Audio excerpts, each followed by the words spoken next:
আমার ভাইয়েরা, আল্লাহ রাব্বুল আলামিন বান্দাকে ডাক দিয়ে বলছেন, বান্দা শোনো, ইন্নাল্লাহা ইয়া'মুরুকুম আন তু'আদ্দুল আমানাতি ইলা আহলিহা ওয়া ইযা হাকামতুম বাইনান নাসি আন তাহকুমু বিল আদল ইন্নাল্লাহা নি'মা ইয়া'ইযুকুম বিহি ইন্নাল্লাহা কানা সামিআন বাসীরা।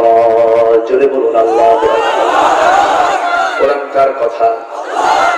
কোরআনের বয়ান করার জন্য যারা কথা বলবেন অবশ্যই তাদের চিন্তা করে কথা বলার দরকার আছে না নাই? কিন্তু আলোচকরা কথা বলবেন আলোচনার মাঠে, মাহফিলে কথা বলবেন। এই জন্য হাইকোর্ট থেকে একটা রিট হয়েছে, ওয়াজের নীতিমালা করা দরকার। ওয়াজের নীতিমালা ভালো কথা করেন, কিন্তু কোরআন থেকে কথা বললে কিন্তু আপনাদের পায়জামা থাকবে না, ঠিক কি না? কোরআন পড়েন না,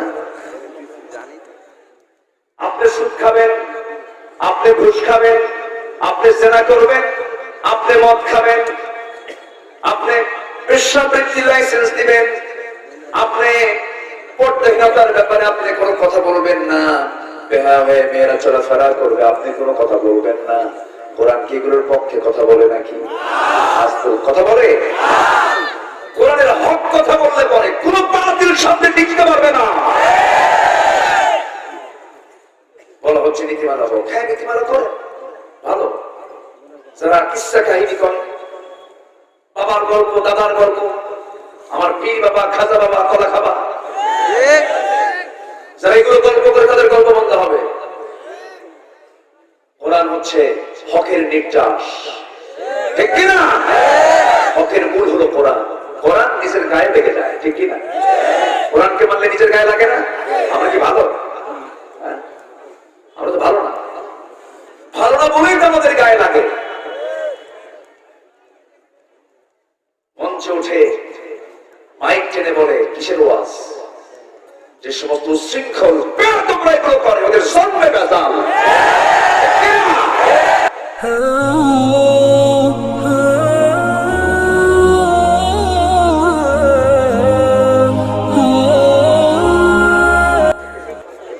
আসসালামু আলাইকুম ওয়া রাহমাতুল্লাহি ওয়া বারাকাতুহু।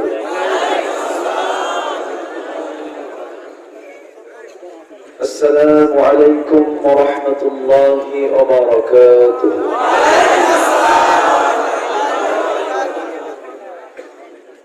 إن الحمد لله الأكرم الذي خلق الإنسان وكرم وعلمه من البيان ما لم يعلم،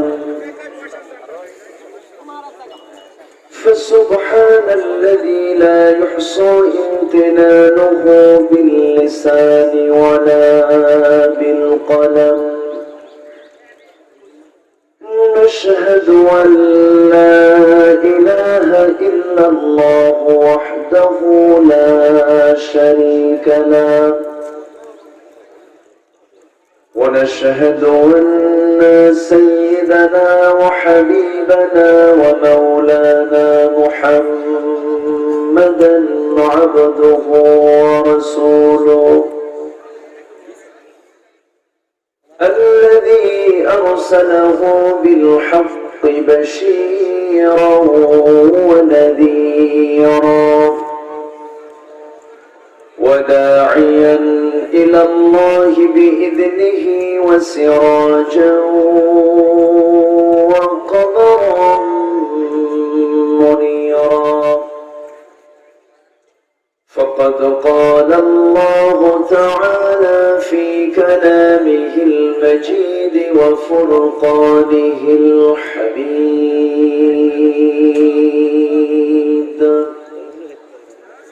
أعوذ بالله من الشيطان الرجيم. بسم الله الرحمن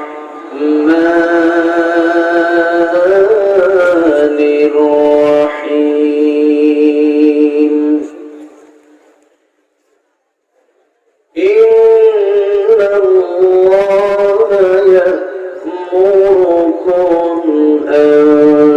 وأدوا الأمانات إلى أهلها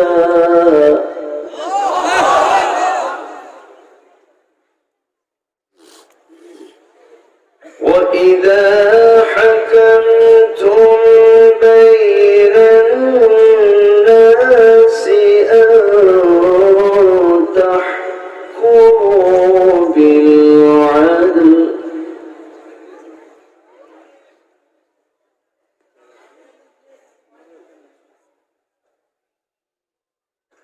وإذا حكمتم بين الناس أن تحكموا بالعدل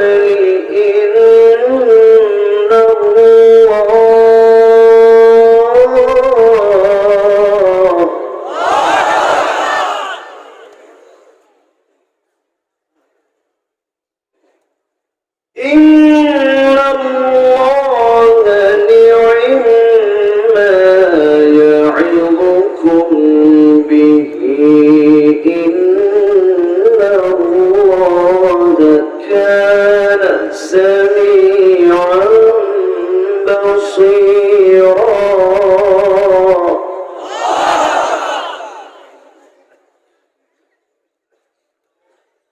الله أكبر بسم الله الرحمن الرحيم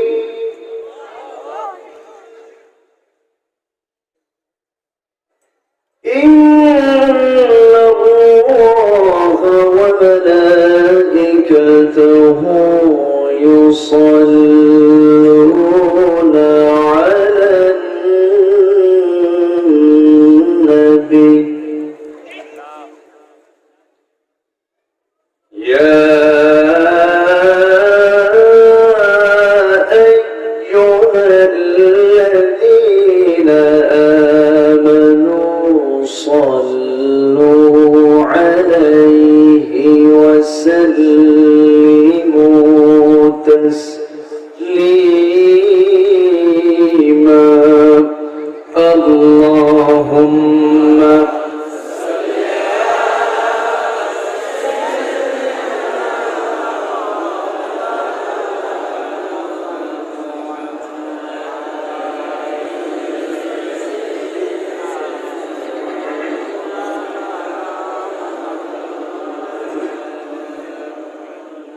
হে রাসূল তুমি যে আমার হৃদয় বাগে বুলবুল তোমার প্রেমের দ্বিগুণ ছোঁয়ায় তাই তো হয়েছি ব্যাকুল হৃদয় বাগে বুলবুল আল্লাহুম্মা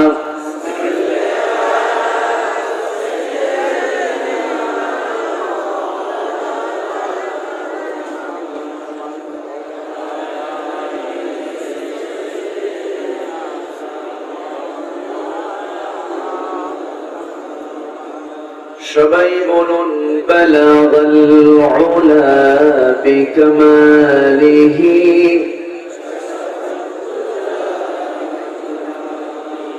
حسنت جميع خصاله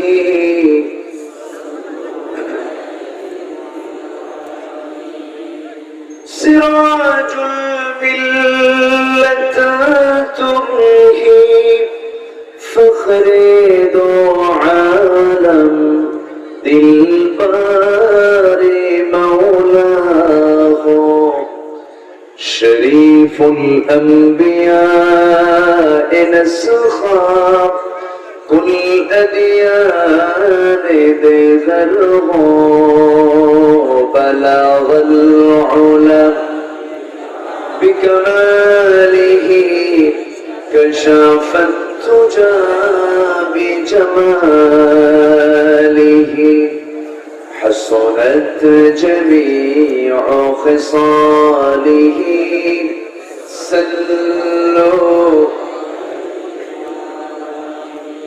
আরবের বুকে মক্কার পরে যেথায় মা আমিনার ঘর খোদার রহমতে কৌসার হয়ে ঝরছে বারংবার বালাগাল উলা বিকামালিহি كشف الدجى بجماله حسنت جميع خصاله سلوا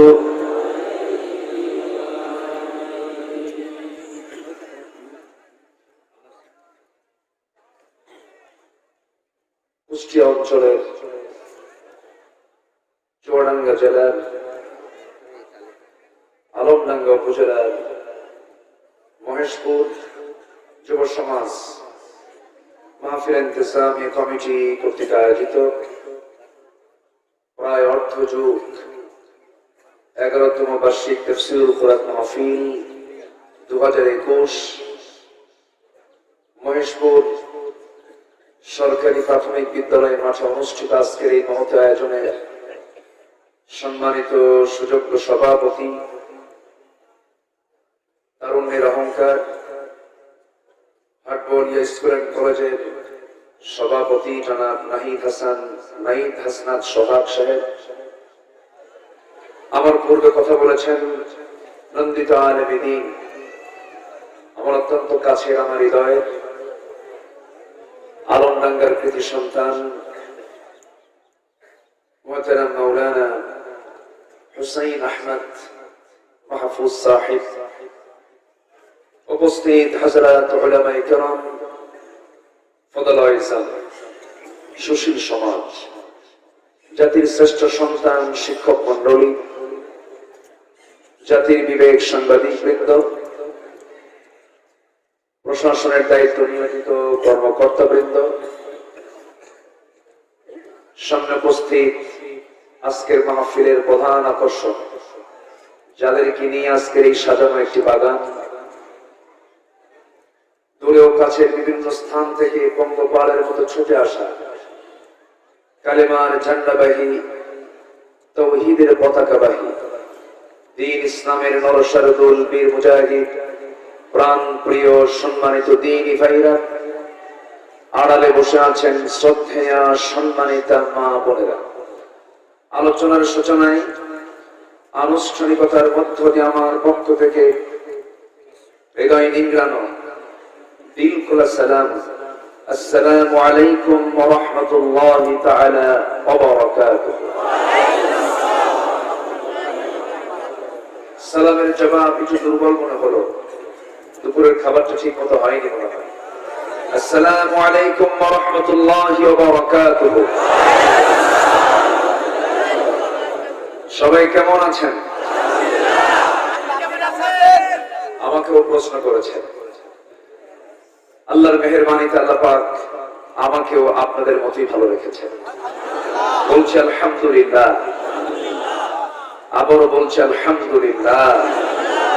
ভালো রাখার মালিককে, মন্দ রাখার মালিককে, সুস্থ করার মালিককে, অসুস্থ করার মালিককে, সকল ফয়সালা কার হাতে? ওয়াল কদরি খাইরিহি ওয়া শাররিহি মিনাল্লাহি তাআলা। সবকিছুর ভাগ্য মন্দ, ভালো মন্দ সব নিরূপণ হয় দুনিয়ায় না আসমানে? আসমান থেকে কে ফয়সালা করে? আল্লাহ ফয়সালা করে।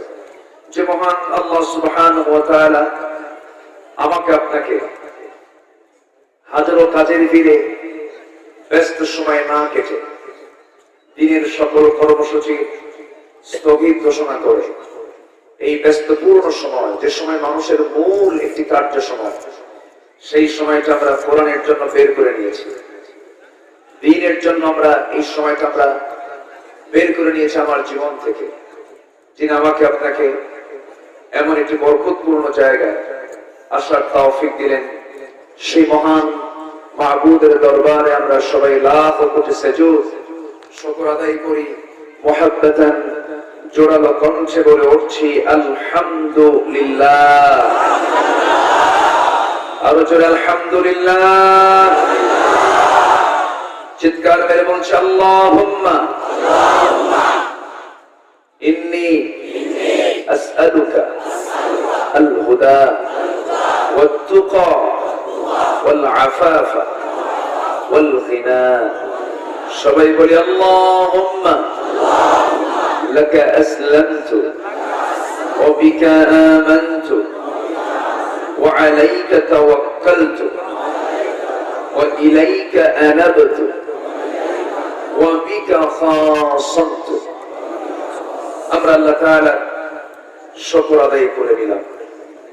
সম্মানিত হাজিরিন, আমি সেখান থেকে কথা বলতে চাই যেখান থেকে আমি তেলাওয়াত দিয়ে শুরু করেছি।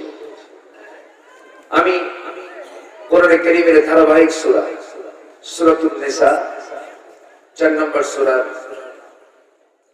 একটা আয়াত আমি তেলাওয়াত করেছি, 58 নম্বর আয়াত। এই আয়াতকে সামনে রেখে আমি কিছু কথা উপস্থাপন করতে চাচ্ছি। আল্লাহ রাব্বুল আলামিন আমল করার নিয়তে সবার আগে আমাকে বলার এবং আপনাকেও শোনার তৌফিক দান করুন। জোরে বলি আমিন। সামিয়ানা যা করেছিল সংকুলন হয়নি। অনেকে রোদে বসে আমাকে দেখছেন, কষ্ট পাচ্ছেন, এখানে সেখানে দাঁড়িয়ে আছেন।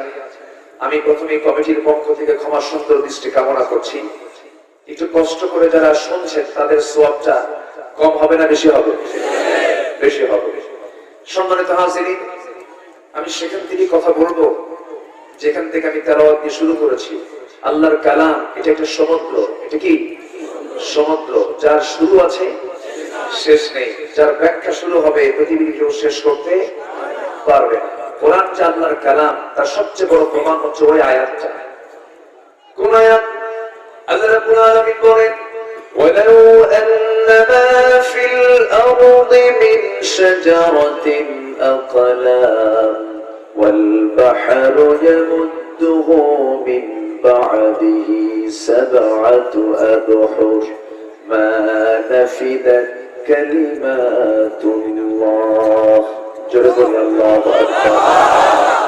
গোটা পৃথিবী অথই জলরাশি সব সমুদ্রের সমস্ত পানিগুলো যদি কালি হয়ে যায়, আর গোটা পৃথিবীর সমস্ত বৃক্ষ রাজি গাছ গাছের যদি ফলন হয়ে যায়, আর আমার রবের, আমার প্রভু, আমার মালিকের, আমার আল্লাহর কালাম তথা কোরআনে কারীমের ব্যাখ্যা লেখা যদি শুরু হয়ে যায়, ব্যাখ্যা লেখার কাজ শুরু হবে, কিন্তু সমস্ত পানিরূপী কালিগুলো শেষ হবে, ফলনগুলো শেষ হবে। কোরআনের ব্যাখ্যা করা পৃথিবীর কোন মানুষের পক্ষে শেষ করা সম্ভব হবে না। জোরে বলি সুবহানাল্লাহ। একতলাবিহীন সাগর, একতলাবিহীন সাগর, যার কোনো তলা নাই, যার কোনো তলা নাই, বিশাল জ্ঞানের সমুদ্র কোরআনে কারীম। আজকে ভাগ্যিস বিজ্ঞান এসেছিল বলে কোরআনটা প্রমাণ হচ্ছে যে কোরআন আল্লাহর কালাম। জোরে বলি সুবহানাল্লাহ। বিজ্ঞান যদি ডেভেলপ হচ্ছে, কোরআন চেনাটা তো কি সহজ হয়ে গেছে। দেখেন আকাশের সূর্য নিয়ে কত থিসিস, 200 বছরের গবেষণা একরকম, আজকের গবেষণা আরেক রকম, শুধু চেঞ্জ হচ্ছে, কিন্তু কোরআন যা ছিল তাই আছে, কিয়ামত পর্যন্ত তাই থাকবে। সূর্যের কোনো পরিবর্তন আছে? সূর্য পৃথিবীতে কয়টা? পৃথিবী আলোকিত করার জন্য কয়টা সূর্য দিয়েছেন? গোটা পৃথিবীর অন্ধকার দূর করার জন্য যদি একটা সূর্য যথেষ্ট হয়, গোটা পৃথিবীর সমস্ত অজ্ঞতা বর্বরতা দূর করার জন্য 2-3টি কিতাবের দরকার নেই, একটা কিতাবই কোরআন যথেষ্ট। এটাই তো জাতি বোঝে না, সমস্যাটা এই জায়গায়। কোরআনটাকে আমরা শুধু সুন্দর কাপড় দিয়ে মোড়ায়া মসজিদে রেখে দিয়েছি, যখন কাছে পাই সুমা খাই, কাছে পাই সুমা খাই, কিন্তু দোস্তর মতো এই আইনের বিরোধিতা করি। আছে না নাই? আল্লাহ মদকে কি করেছেন? আমরা কি করেছি? আল্লাহ জেনাকে কি করেছেন? আমরা কি করে নিয়েছি? তো সুমা খাই কেন? সুমা খেয়ে লাভ আছে? আমাদের কি বলা হয় হুজুর রাষ্ট্র বিরোধী কোন বক্তব্য দিবেন? আমি কি কোরআন বিরোধী কথা বলবো? ব্যক্তির চেয়ে দল বড়, বলে না সবাই? ব্যক্তির চেয়ে দল বড়, দলের চেয়ে দেশ বড়, দেশের চেয়ে কি বড়? ব্যক্তির চেয়ে দল বড়, দলের চাইতে দেশ বড়, দলের দেশ বড়, দেশের চাইতে ঈমান বড়। ঠিক কিনা? ঈমান পরে না ঈমান আগে? সাবজেক্ট আগে, এক নাম্বার কি? ঈমান। ঈমান টিকে রেখে সব চালা। সম্মানিত ভাই, ঈমান কার আছে, ঈমান কার নাই? আল্লাহ পাক বলেছেন তোমরা আমার এই হুকুমটা ফলো করো। সূরা নিসা 58 নম্বর আয়াত। আল্লাহ পাক এই আয়াতে দুইটা কাজ করতে বলেছেন। কয়টা কাজ? দুইটা কাজ। এর মধ্যে একটা হলো আমানতদারিতা, আমানত ঠিক রাখো। আর হুকুম যখন ফয়সালা করবে, সেই হুকুম ফয়সালায় আইন প্রয়োগে আদল ইনসাফ কায়েম করবে, এবং সেই ইনসাফ হবে কার আইনের ভিত্তিতে? আসতে বলবেন না, কার আইনের ভিত্তিতে? এখন ব্যাখ্যার দিকে যাচ্ছি আমি। আমার কথা সবাই বুঝতে পারছেন তো? আমি এমন এলাকায় আসছি আজকে, যে এলাকার মানুষ হলো বাংলা ভাষার জাদুঘর। এত সুন্দর মিষ্টি ভাষার মানুষ পৃথিবীর কোথাও খুঁজে পাওয়া যাবে না। বলি আলহামদুলিল্লাহ। কুষ্টিয়াতেও নাই, কুষ্টিয়াতে গেলে ভেজাল হয়ে যাবে। পাবনা তো আরো নাই, ওদিকে রাজবাড়িও পাবেন না, ফরিদপুর পাবেন না, ওদিকে যশোরও একটু সমস্যা আছে। কিন্তু এই যে পয়েন্ট আমি আছি, এই পয়েন্টে বাংলা ভাষার কোন বিন্দু পরিমাণ কোন সমস্যা নেই। বলি আলহামদুলিল্লাহ। মেহেরপুর, চুয়াডাঙ্গা, এই দুটি বেল্ট হচ্ছে বাংলা ভাষার সবচেয়ে উন্নত ভাষা। এই দেশের মানুষগুলো কথা বলে। বলি আলহামদুলিল্লাহ। এই অঞ্চলের মানুষগুলো কথা বলে। তা আমার ভাষা কি বোঝা যায়? আমি তো আপনার সঙ্গে পারবো না। আপনার আমার চেয়ে সুন্দর করে কথা বলে। এই এলাকার রিক্সাওয়ালাও যখন কথা বলে মনে হয় প্রিন্সিপাল কথা বলে, আর নোয়াখালী প্রিন্সিপাল কথা বললে মনে হয় রিক্সাওয়ালা কথা বলে।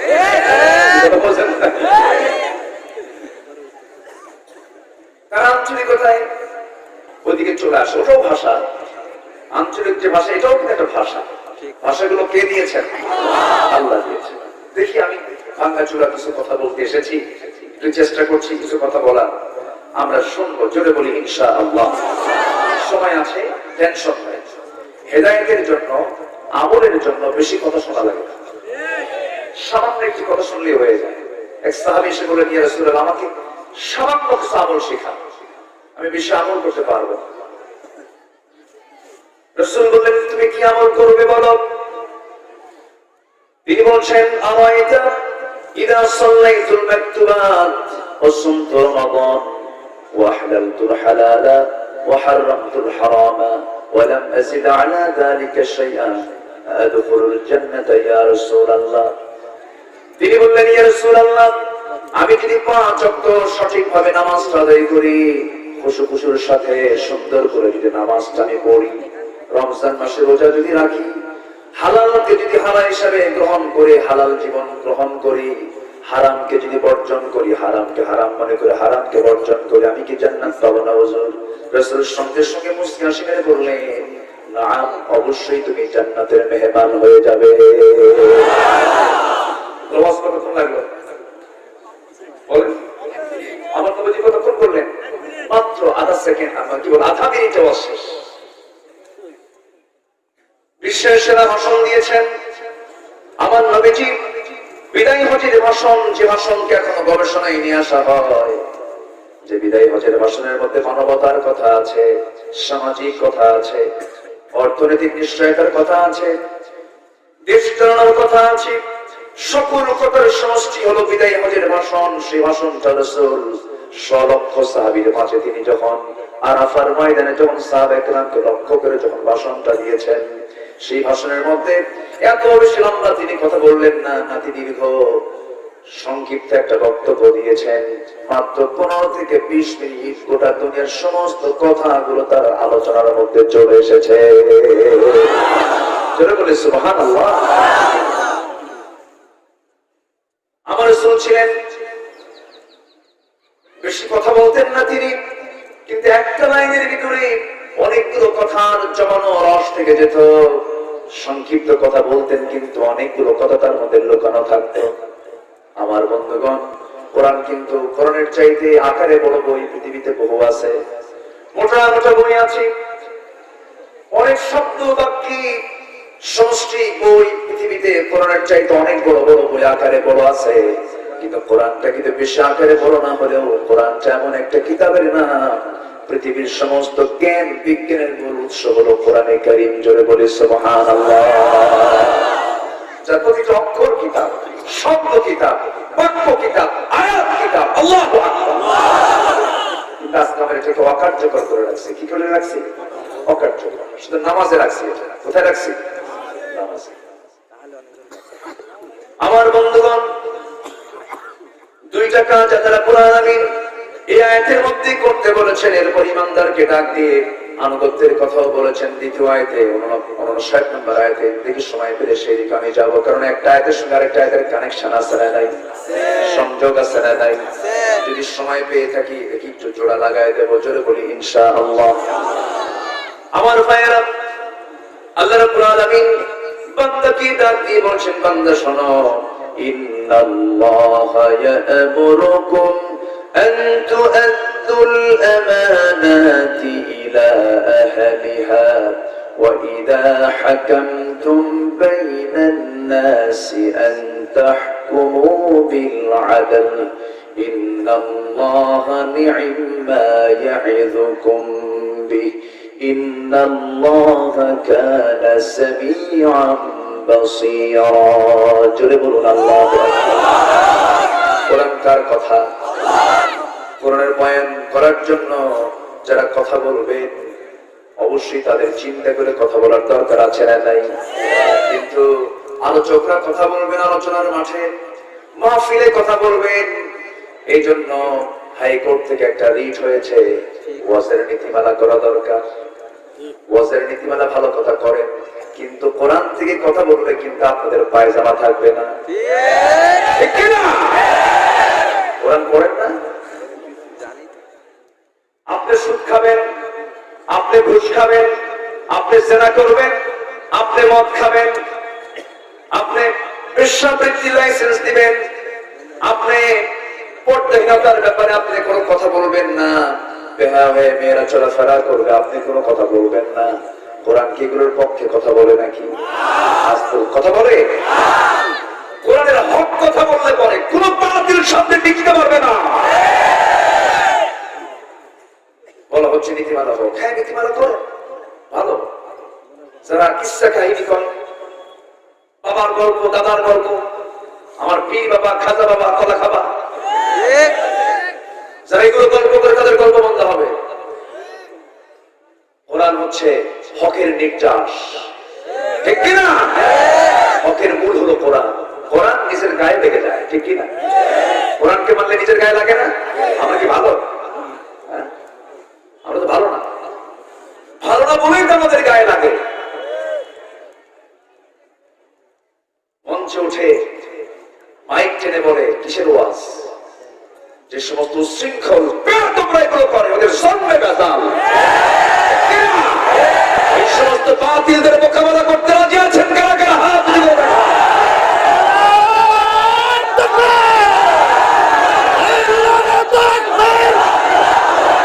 ইসলামের শত্রুরা হুশিয়ার সাবধান।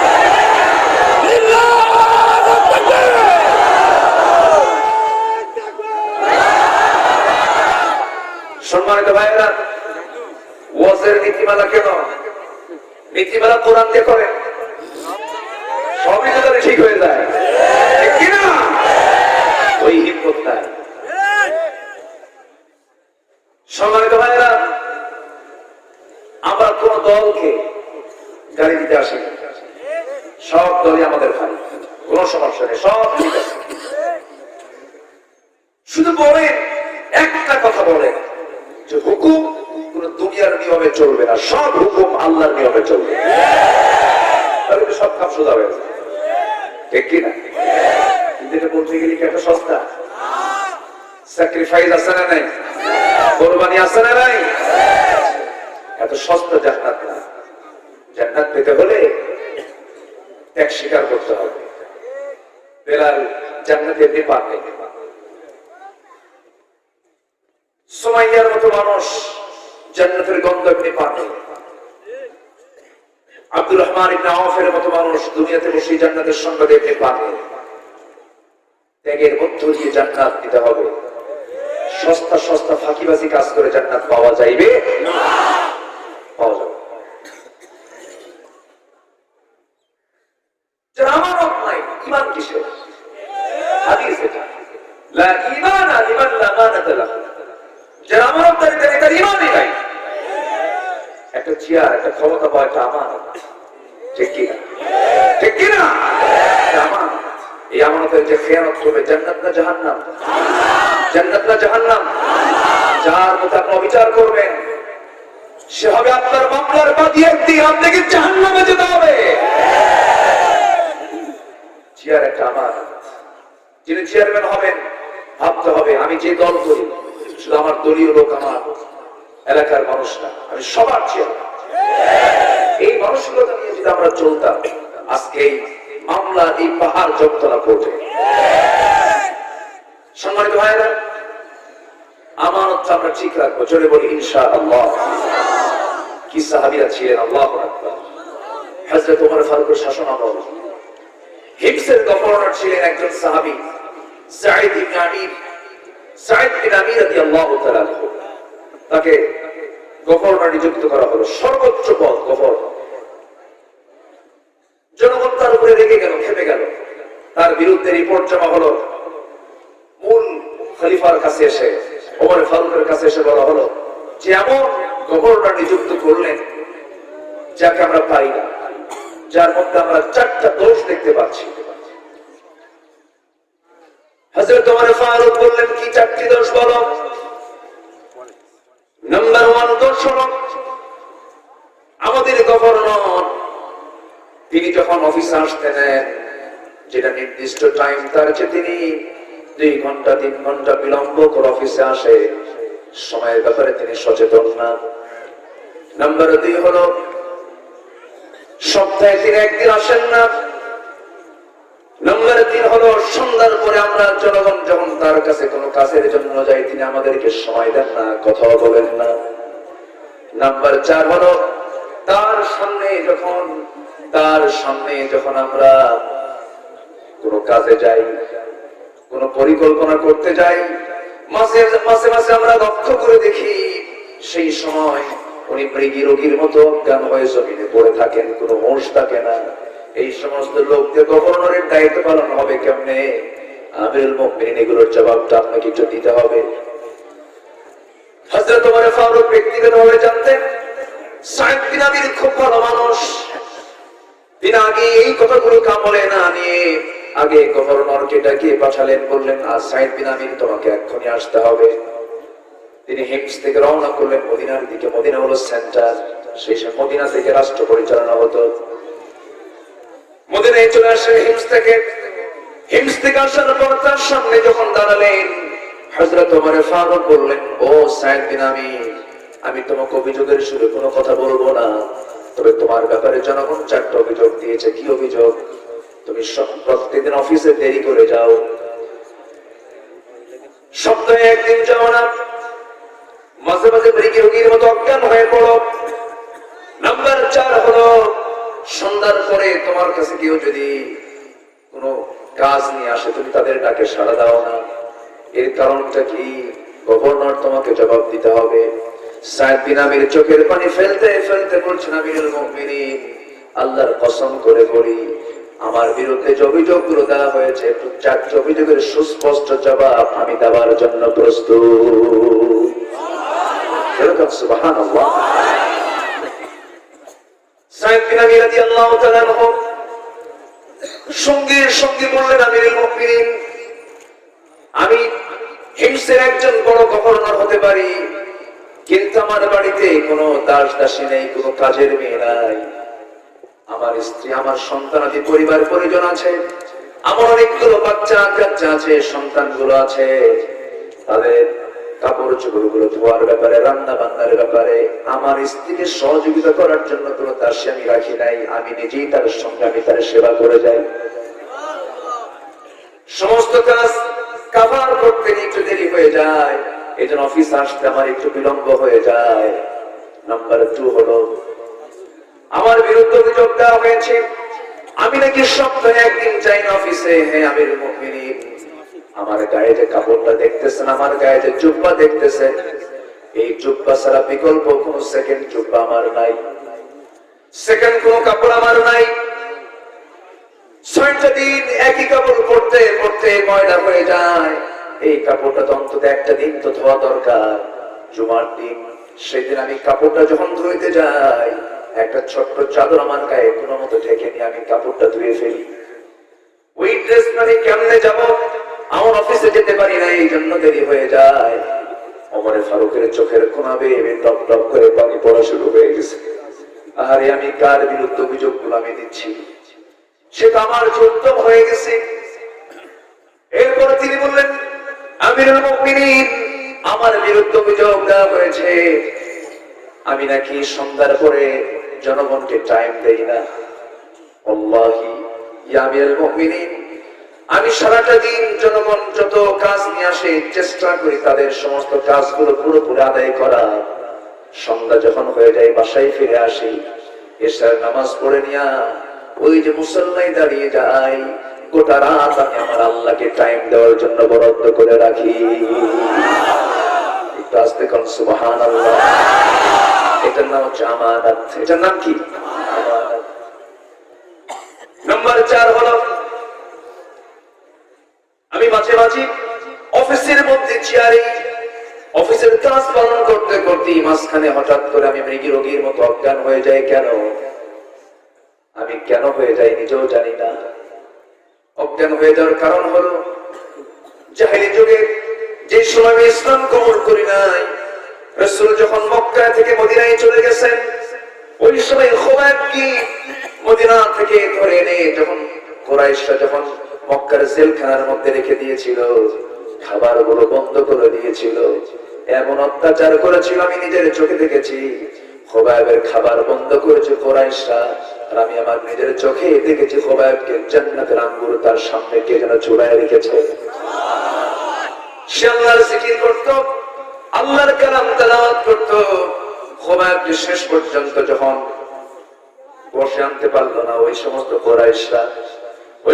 কুরাইশরা তাকে বলল, শোনো, তোমার পরিবার পরিজন সবকিছু তুমি হারাতে চাও না, তুমি আমাদের কথাগুলো শুনতে চাও, বলো, তোমার জীবনও কিন্তু চলে যাবে। খোদার আমার চোখের সামনে এখনো মনে আছে, খোদা করেছে ও কাফের দলের লোকেরা, আমি আমার নাকের মধ্যে জান্নাতের ঘ্রাণ পেতেছি। সমস্ত কুরাইশরা তাকে পাকড়াও করে ফেললো। দিনক্ষণ ঠিক হয়ে গেল, তাকে ফাঁসির মঞ্চে ঝুলিয়ে মারবে, শুলে চড়াবে, চূড়ান্ত পাকাপোক্ত হয়ে গেছে। শুলে যখন চড়াবে সেই সময় বলা হলো, খুবাইব তোমার শেষ ইচ্ছাটা কি বলো।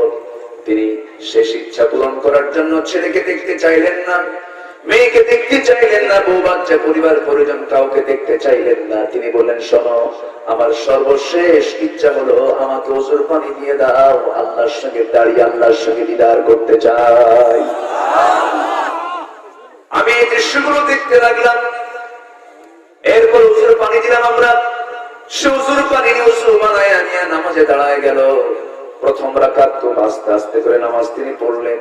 দ্বিতীয় রাকাত পড়তে নিয়ে মনে মনে চিন্তা করলেন, আরে যদি তাড়াহুড়ো না করি, আস্তে আস্তে পড়ি, মানুষ বলবে মৃত্যুর ভয়ে বুঝি খুবাইব নামাজ থেকে লম্বা করছে। দেরি করলেন না খুবাইব, তাড়াহুড়ো করে দ্বিতীয় রাকাত শেষ করে আসমানের দিকে তাকায় বলছে, আল্লাহ তাআলা, আজকে 4টা মাস কত হতে চললো, বিশ্বনবীর সেই বরকতময় চেহারা আমি দেখতে পাচ্ছি না। ও আল্লাহ, আমি মনে হয় দুনিয়াতে আর বাঁচব না, দুনিয়া থেকে বিদায় নেব। আমার বিদায়ী সালামটা তুমি আল্লাহ নবীর মদিনা শরীফে পৌঁছায় দিও। জোরে বলে সুবহানাল্লাহ। নবীর দরবারে আমার সালামটা পৌঁছা দিও। এই কথা বলে মুসকি মুসকি হাসি মেরে তাদেরকে বলেন, ও কাফের দলের লোকেরা, তোমরা এখন কি করবে বলো। ফাঁসির মঞ্চের দিকে নিয়ে গেছে, ফাঁসি কাজটা চোরায় মারবো। ওরা আস্তে আস্তে যায়, খোবাব দৌড় মেরে মেরে যাচ্ছেন, সবাই বলছে তুমি দৌড় মারো কেন, তোমার তো মৃত্যুর সামনে। তিনি বলছেন, ও কাফের দলের লোকেরা, তোমরা আমার দৌড় মারার কারণ বোঝো না, আমার নাকের ভিতরে জান্নাতের ঘ্রাণ যে পেতেছি আমি। সুবহানাল্লাহ। ইমানদার ব্যক্তি মৃত্যুকে ভয় পায় না, আলিঙ্গন করে। বলেন বলেন বলেন, ভয় পায় না, আলিঙ্গন করে। আলিঙ্গন করে নাই, গ্রহণ করে নাই। মৃত্যু চিন্তা ইমানদারের থাকতে পারে না। মৃত্যু না হলে তো আল্লাহর সঙ্গে দিদারি হবে না। আজরাইল তো আমাদের দুশমন নয়, আজরাইল তো আমাদের বরঞ্চ চরম পরম বন্ধু। কারণ সে আসবে, আমার জানকে কবজ করবে, আমার সবচেয়ে প্রিয়জন, আল্লাহর সঙ্গে আমার সরাসরি দিদার হয়ে যাবে। আমার ভাইয়েরা, সেই খোবাবকে যখন ফাঁসি কাস্টে ঝুলানো হলো, ওই গভর্নর সাইদ বিন আমির বলেন, আমি সেই সময় কাফের ছিলাম, আমি সেই সময় দিন গ্রহণ করতে পারি নাই। আমার চোখের সামনে খোবাবকে যখন ঝুলানো হলো, আমি নিজের চোখে দেখলাম ডান হাতে একটা আঘাত করলো কুরাইশরা, ডান হাতটা কেটে ফেললো। বলো হলো, খোবাব এখনো সময় আছে, কি করবে বলো? খোবাবের মুখে মুসকে মুসকে হাসি। আরেকটা আঘাত করলো বাম হাতে, এবার তিনি চিৎকার মেরে হাসতেছেন। এবার বলা হলো, খোবাব, মানুষের অঙ্গহানি হলে পরে কান্নার পরিমাণ বেড়ে যায়, তোমার হাসার পরিমাণটা কেন বেশি? খোবাব বলছেন, ও কাফের দলের লোকেরা, তোমরা এখনো টের পাও নাই, আল্লাহ আমাকে জান্নাতের নূরগুলো আমার সামনে দেখায় দেখায় দিতেছে। আমার ভাইরা, এই দুনিয়ার জীবন তো পার হয়ে যাবে, পরকাল আছে না নাই? আসতে বলবেন না, আছে না নাই? দুনিয়া পার হলেও কিন্তু পরকাল পার হবে না। জীবন এক লাইনে আপনাকে যেতে হবে। তবে আমরা আমাদের বাপ দাদার বাড়িতে চলে যাব। বাপ দাদার বাড়ি হলো জান্নাত। বাপ দাদার বাড়ি কোথায়? আমার বাপ আদমের বাড়ি কোথায়? আমরা মূল বাড়ি শুরু করেছি কোথা থেকে? জান্নাত থেকে।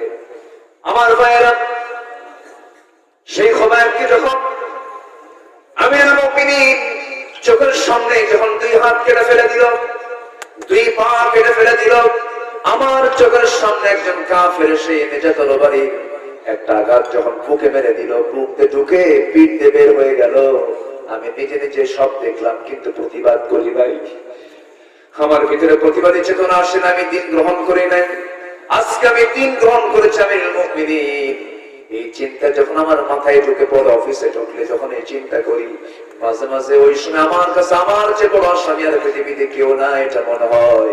সেন্সলেস মৃগী রোগীর মতো অজ্ঞান হয়ে আমি শীত হয়ে পড়ে থাকি কিছুক্ষণ। হযরত ওমর ফারুক বললেন, ও সাইদ বিন আমির, তোমাকে ভুল বুঝেছি আমি, তুমি আমাকে ক্ষমা করে দাও। হিমসের যে গভর্নরের দায়িত্ব পালন করেছো, তার যে গুরুত্বপূর্ণ পদ আমি তোমাকে আরো দিয়ে দিলাম। সুবহানাল্লাহ। আমার ভাইরা, আমানতদারিতার প্রয়োজন আছে না নাই? রাসূলকে গালি দিলে সেই গালিকে আমরা সহ্য করতে পারবো নাকি? এটাও কিন্তু আমানত না? রাসূলের সম্মান রক্ষা করে একটা আমানত না? আমানত। আজকে রাসূলকে আমার দেশে রুটিনর্কের মতো ফেসবুকে, সামাজিক যোগাযোগে, ব্লগে, বিভিন্ন প্রকারণা, বিভিন্ন ভাবে রাসূলকে নিয়ে কত কটূক্তি, কত বাজে কথাগুলো বলে ফেলে। ইমানদার চুপ থাকবে না, মোকাবেলা করবে। আজকে ইমানদার চুপ থাকবে না, মোকাবেলা করবে। ভালোবাসা আছে না নাই বলেন? সেই ভালোবাসা হবে চার প্রকার। কয় প্রকার বলেন? এক নাম্বার কার? আসতে বলবেন না, কার? মুহাব্বত হবে তিন প্রকার। মুহাব্বতে তাবিঈ, মুহাব্বত আকলি, মুহাব্বত ঈমানি। মুহাব্বতে তাবিঈ হলো স্বভাবগত ভালোবাসা। সন্তানকে বাপ ভালোবাসে, বাপ সন্তান বাপকে ভালোবাসে, ভাই বোনকে ভালোবাসে, ভাই ভাইকে ভালোবাসে। এটা হলো স্বভাবগত ভালোবাসা। আরেকটা হলো মুহাব্বত আকলি, সেটা হচ্ছে জ্ঞান প্রসূত ভালোবাসা। সেই ভালোবাসাটা হলো কেমন ধরনের ভালোবাসা?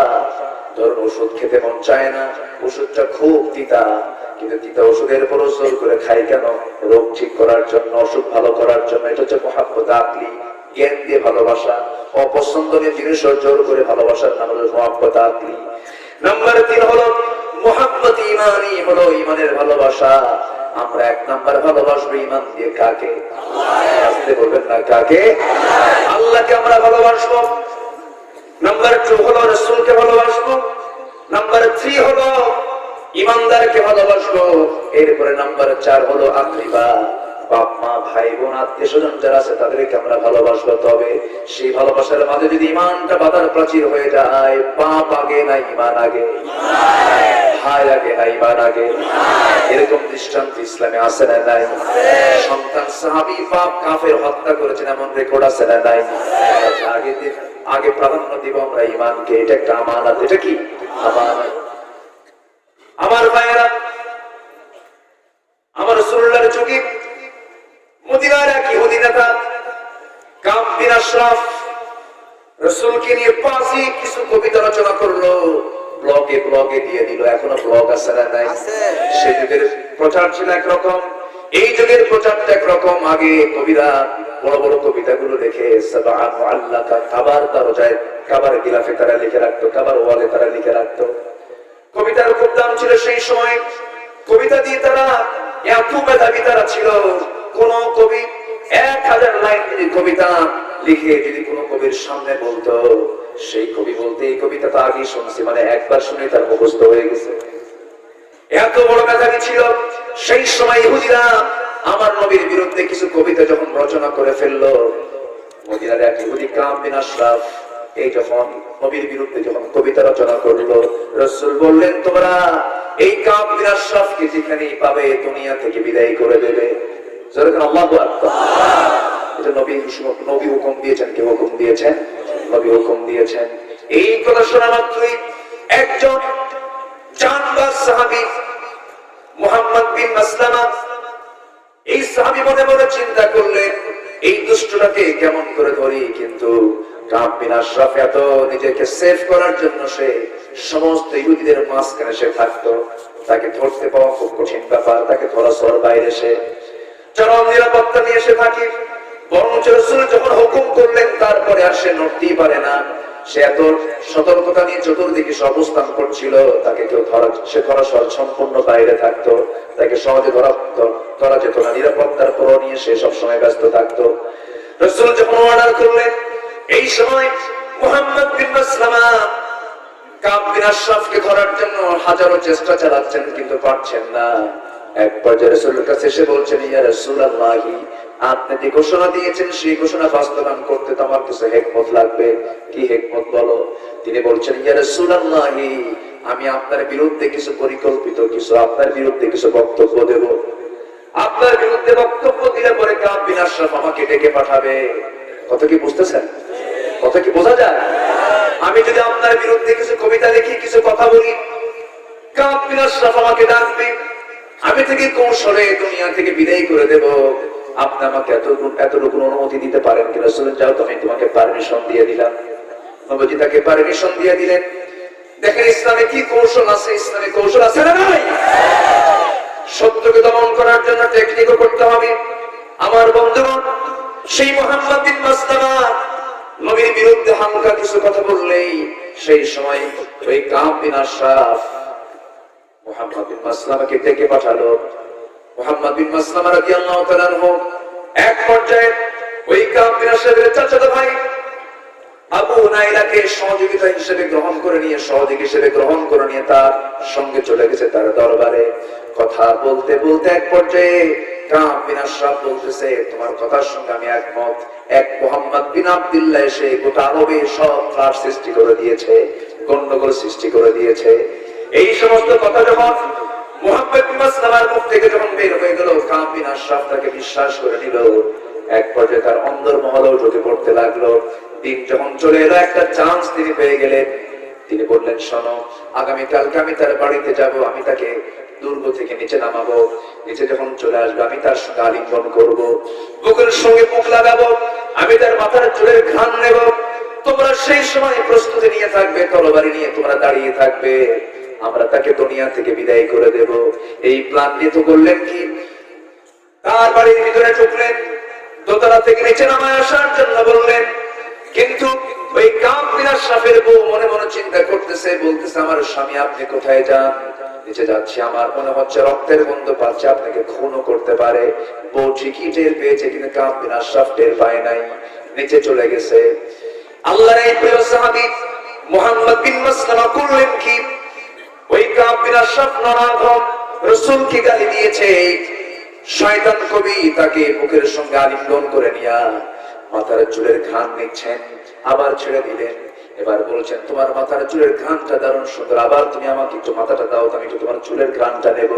চুলের ঘ্রাণ নিতে নিয়া এবার নাকটা গায়ে না দিয়া চুলটা শক্ত করে বেঁধে দিয়া হাতে ছিল একটা ছুরি পেটের মধ্যে ঢুকায় দিলেন। উপর চুপুর আক্রমণ করে কাব বিন আশরাফকে বিদায় করে নবীর সামনে দাঁড়িয়ে বলছেন ইয়া রাসূলুল্লাহ, আমার নবীর দুশমনকে আজকে দুনিয়া থেকে বিদায় করেছি। জোরে বলে আল্লাহু আকবার। সাহাবীরা করেছেন কি আর আমরা করি কি? রাসূলকে যারা গালি দিয়েছো তুমি যদি পাপ হও কোনো রেহাই দেওয়া যাবে না। এটা আমানত। এটা কি? রাসূলকে ভালোবাসা। এটা কি?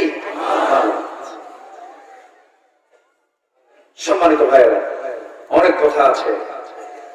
দিনের বেলা তো সময় একটু অল্প পাওয়া যায়, হয়তো আজান হবে, একটু দেরিতে যদি নামাজ হয় কষ্ট হবে? কোনো কষ্ট হবে? আলম এলাকার নাম কি? আলম মানে পৃথিবী। আলম মানে কি? পৃথিবী। এটি একটা পৃথিবী হয়ে আছে। বলি আলহামদুলিল্লাহ। আলম মানে পৃথিবী, আর আলামিন আলহামদুলিল্লাহ রাব্বিল। চিন্তা করুন, আপনার নাম দিয়ে, আপনার নাম হলো কোরআনের আয়াতের একটা শব্দ। জোরে বলে আলহামদুলিল্লাহ। আপনার নামটা আলম, শব্দটা কোরআনে আছে। তাও সূরা ফাতিহার মধ্যে আলহামদুলিল্লাহ রাব্বিল আলামিন। আলাম থেকে আলামিন, গোটা বিশ্ব জগতের রব কে? আল্লাহ। তিনি শুধু আলম ডাঙ্গার রব, গোটা বিশ্ব জগতের রব আলম ডাঙ্গা। সব ডাঙ্গা এদিকে কেন? ডাঙ্গা, আলম ডাঙ্গা, সুয়া ডাঙ্গা, নদী ডাঙ্গা।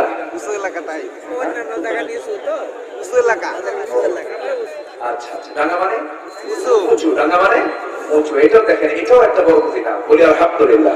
যাক, আমি থানার নামের তাফসীর করতে আসিনি, আসেন আমরা বড় জায়গায় যাই। জেনে বলি ইনশাআল্লাহ। খুব ভালো। সম্মানিত ভাইয়েরা, সেই রাসূলের উত্তরসূরি যারা, রাসূল বলে গেছেন কারা উত্তরসূরি? নবীর উত্তরসূরি কারা? বলেন নবীর ওয়ারিস কারা? আলেম। সেটা কি ভেজাল আলেম? বলেন কি আলেম? সব আলেম। আলেমদের মধ্যে দুটো কোয়ালিটি আছে, দেখবেন কিছু আছে মাসি মার্কা আর কিছু আছে মৌমাছি মার্কা। আমরা হবো মাসি না মৌমাছি? মাসি না মৌমাছি?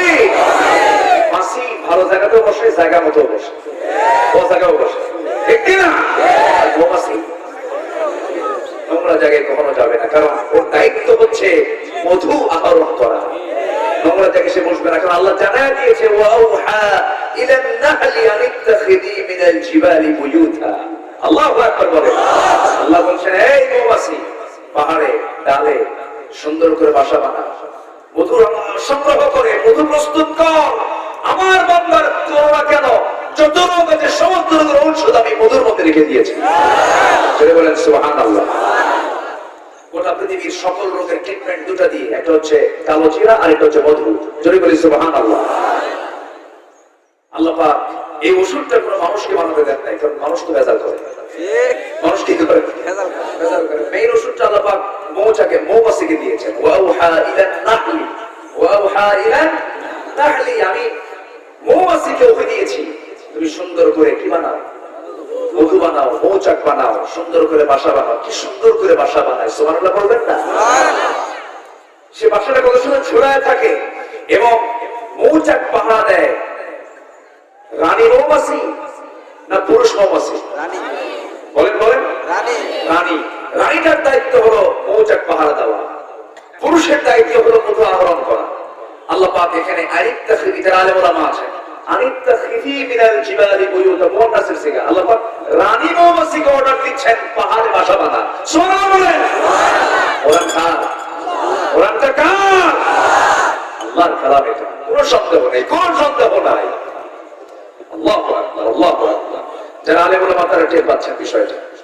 সম্মানিত ভাইয়েরা, এই পুরুষ মৌমাছির কাজ হলো ফুলে ফুলে বসে মধুগুলো আহরণ করে মৌচাকে এটাকে জমা করা।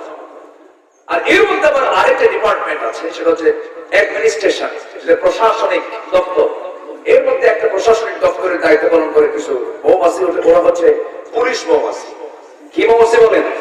পুলিশ। এদের দায়িত্ব হলো, ভুল করে না, কিছু ভুল হয়ে যায় তো হঠাৎ করে কোন পুরুষ মৌমাছি মধু আনতে নিয়ে হঠাৎ করে পায়ের ভিতরে কিছু জাম ঢুকাইছে, জার নিয়ে আসতেছে। এটা ওদের মধ্যে একটা মেশিন আছে, পুরুষ মৌমাছি একেবারে পুরুষ মৌমাছির কাছে একটা মেশিন থাকে, সেই মেশিন যেটা অবজার্ভ করে, এটাকে দেখি ইমিগ্রেশনে নিয়ে আসে কোনো ভুল হলো কিনা, কোনো জার আসলো কিনা। যখন দেখে পায়ে কিছু ময়লা লেগে আছে, তৎক্ষণাৎ কয়েকজন মিলে, কয়েকটা পুলিশ মৌমাছি মিলে আর একখানে কামড়, এক কামড়ে ওকে মেরে ফেলে দেয়। আল্লাহু আকবার বলে। কেন? বান্দার এই ঔষধে যেন কোনো ভেজাল না ঢোকে। আস্তে কাম সুবহানাল্লাহ, জোরে বলে সুবহানাল্লাহ। তাহলে মধু দিলেন কে? ভেজাল করলো কে? কে ভেজাল করছে? মৌমাছি না মানুষ? ভ্যাকসিন তৈরি হয়েছে, করোনা ভ্যাকসিন দেওয়া শুরু হয়েছে, দিচ্ছে। ভ্যাকসিন দেওয়ার শর্ত মেডিকেলের ডাক্তাররা বলতেছে, গোটা পৃথিবীতে অল ডাক্তাররা বলতেছেন, এই ভ্যাকসিন কার্যকর হতে হলে ভ্যাকসিন শরীরে নেওয়ার 1 মাস আগের থেকে মদ খাওয়া বন্ধ করতে হবে, এবং ভ্যাকসিন গ্রহণ করার পরে আরো 2 মাস মদ পান করা যাবে না। আল্লাহ তাই 3 মাস কেন, সারা জীবনে দেখাও 3 মাসের জন্য তুমি কেন অর্ডার দিবা? মদ আল্লাহ পাক হারাম করেছেন একদিনের জন্য না চিরতরে? একদিন না চিরতরে? চিরতরে হারাম করা হয়েছে। এটা কার বিধান? আসতে বলবেন না, কার বিধান? হারামের মধ্যে কোনো আরাম, হারামের মধ্যে কোনো আরাম। সম্মানিত ভাই, আমরা মৌমাছির মতো হব, মুনাফিকের চরিত্র আমরা আনবো না, খারাপ জায়গায় যাবো না, খারাপ নেতৃত্ব মানবো না, বেনামাজি চোর পটপটদের মুখে আমরা জুতা মারি, ঠিক কিনা? চোখেছি অনেক, আর চোখতে চাই না আমরা, অনেক চোখেছি আমরা। সম্মানিত ভাইয়েরা, সম্মানিত বন্ধুগণ, বঙ্গবন্ধুর একটা কথা আমার প্রায় মনে পড়ে। স্বাধীনতার পর তিনি বলেছিলেন, কত কষ্ট করে দেশ স্বাধীন হলো, কত জীবন চলে গেল, মানুষ দেশ স্বাধীন করে পায় তেলের খনি, গ্যাসের খনি, স্বর্ণের খনি, আমি পাইছি সোরের খনি। আমরা তো ক্ষমতায় আসি নাই, যারা আলেম ওলামা তারা কি ক্ষমতা পাইছে? তারা কি পাওয়ার পাইছে? আজকে আমার দেশের 4.5 লক্ষ মসজিদ, কোন মসজিদের ইমামের হাতে কি পাওয়ার আছে? পাওয়ার কার হাতে? সভাপতি। আচ্ছা, সভাপতি ইমামকে ধমকায় না ইমাম সভাপতিকে ধমকায়? সভাপতি ইমামকে ধমকায়। মুসল্লি ইমামকে ধমকায় না ইমাম মুসল্লিকে ধমকায়? মুসল্লি ইমামকে ধমকায়। নামাজ কবুল হওয়ার পূর্ব শর্ত এটা। মুসল্লি ধমক মারলে নামাজ কবুল হবে নাকি এরকম এরকম নামাজ? কেন হয়, কেন করে এগুলো জানেন? এগুলোর কারণ হলো ইমাম হচ্ছে পাওয়ারলেস। ইমাম কি? পাওয়ারলেস। আমার নবী কেমন ইমাম ছিলেন? পাওয়ারলেস না পাওয়ারফুল? পাওয়ারলেস না পাওয়ারফুল? যিনি ইমাম হবেন তিনি নেতৃত্ব দিবেন, যিনি ইমাম হবেন তিনি শাসক হবেন, ঠিক কিনা? এটাই তো। 2 হবে না, 2 জায়গার ডিপার্টমেন্ট 2 জন চালাবে না। মসজিদের ডিপার্টমেন্ট এবং শাসনের ডিপার্টমেন্ট, এই 2 ডিপার্টমেন্টের ব্যক্তি হবে 2 জন না 1 জন, তাহলে ঠিক হয়ে যাবে। এটা হচ্ছে রাসূলের থিওরি। কার থিওরি?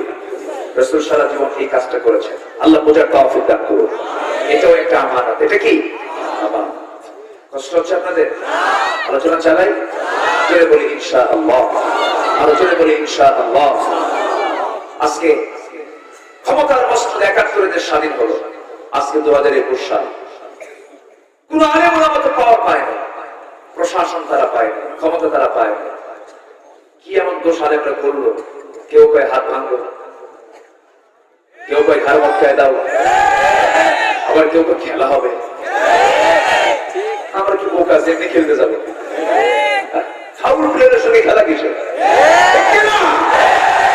ফাউল যে রেড সিগন্যাল পাওয়ার যোগ্যতা রাখে তাদের সঙ্গে খেলার প্রয়োজন আমাদের নাই, ঠিক কিনা? সম্মানিত ভাই, মূর্খের কথা যখন শুরু হয় তখন টের পাওয়া যায় ওটা মূর্খ, ঠিক কিনা? মূর্খের মূর্খতা 2-1 লাইন কথা বললে টের পাওয়া যায়। এক শিক্ষক ছাত্রকে জিজ্ঞাসা করছে, এই ছাত্র বাড়ি কোথায় তোমার? স্যার ব্রাহ্মণবাড়িয়া। ব্রাহ্মণবাড়িয়া বাড়ি। তোমাকে একটা প্রশ্ন করে তোমার জেলা দিয়ে কি ব্রাহ্মণবাড়িয়া বানানটা করো। এখন ব্রাহ্মণবাড়িয়া বানান করতে গেলে ভালো ছাত্র হলো, এটা কঠিন বানান। ব্রাহ্মণ এর মধ্যে কি কি অক্ষর যোগ আছে, এটা বানান করা কিন্তু সস্তা কাজ না। বিসিএস ভাইবাতেও এই প্রশ্ন আসতে পারে। এই প্রশ্ন করছে হলো, এখন বলে স্যার আমি তো এখন ঢাকায় থাকি, কথা কি বোঝে? তো বিষয়টা হলো মূর্খের মূর্খতা প্রকাশ পায় একটু কথা বললেই। আপনি স্বরাষ্ট্রমন্ত্রীর দিকে তাকান, স্বরাষ্ট্রমন্ত্রী মুখ থেকে কোন অযাচিত কথা বের হয় না, একটা মাপ ঢোক করে তিনি কথা বলেন। আলেমদের বিরুদ্ধে তার একটা বক্তব্য নাই। তুমি কোন সাদা মাথা তুমি কথা বলো? অতএব আলেমরা হচ্ছেন জগতের শ্রেষ্ঠ সন্তান, ঠিক কিনা? আলেমরা যদি একটু ভুলও করে তাদের মর্যাদা আল্লাহর কাছে আছে না নাই? আছে না নাই?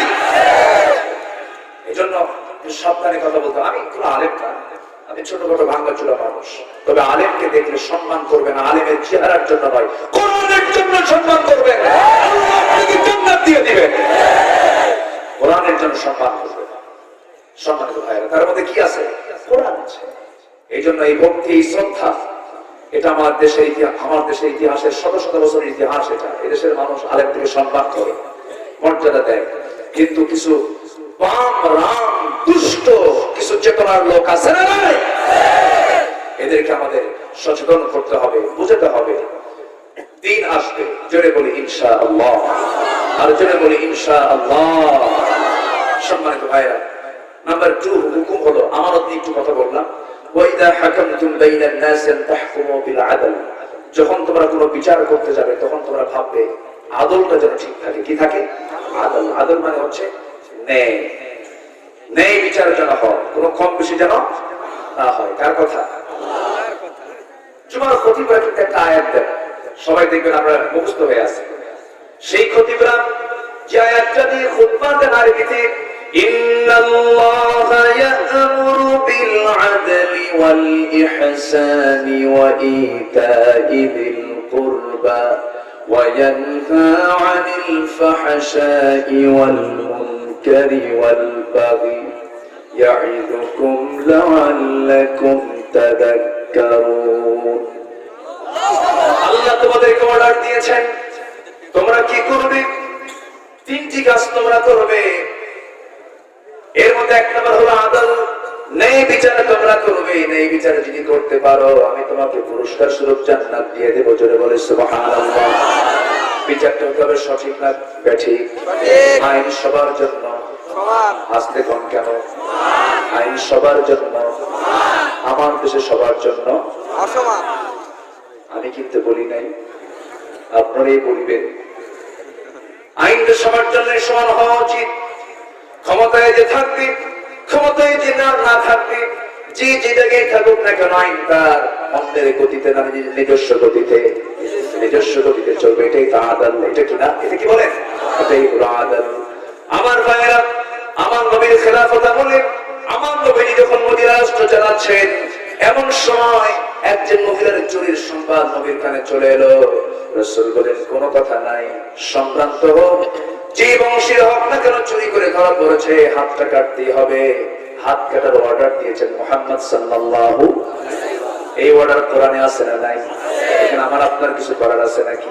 কিছু করার নাই। এই অর্ডার দিয়েছেন কে? আল্লাহ দিয়েছেন। হাত কাটো, ফাকতাউ আইদিয়াহুমা, হাত কেটে ফেলে দাও।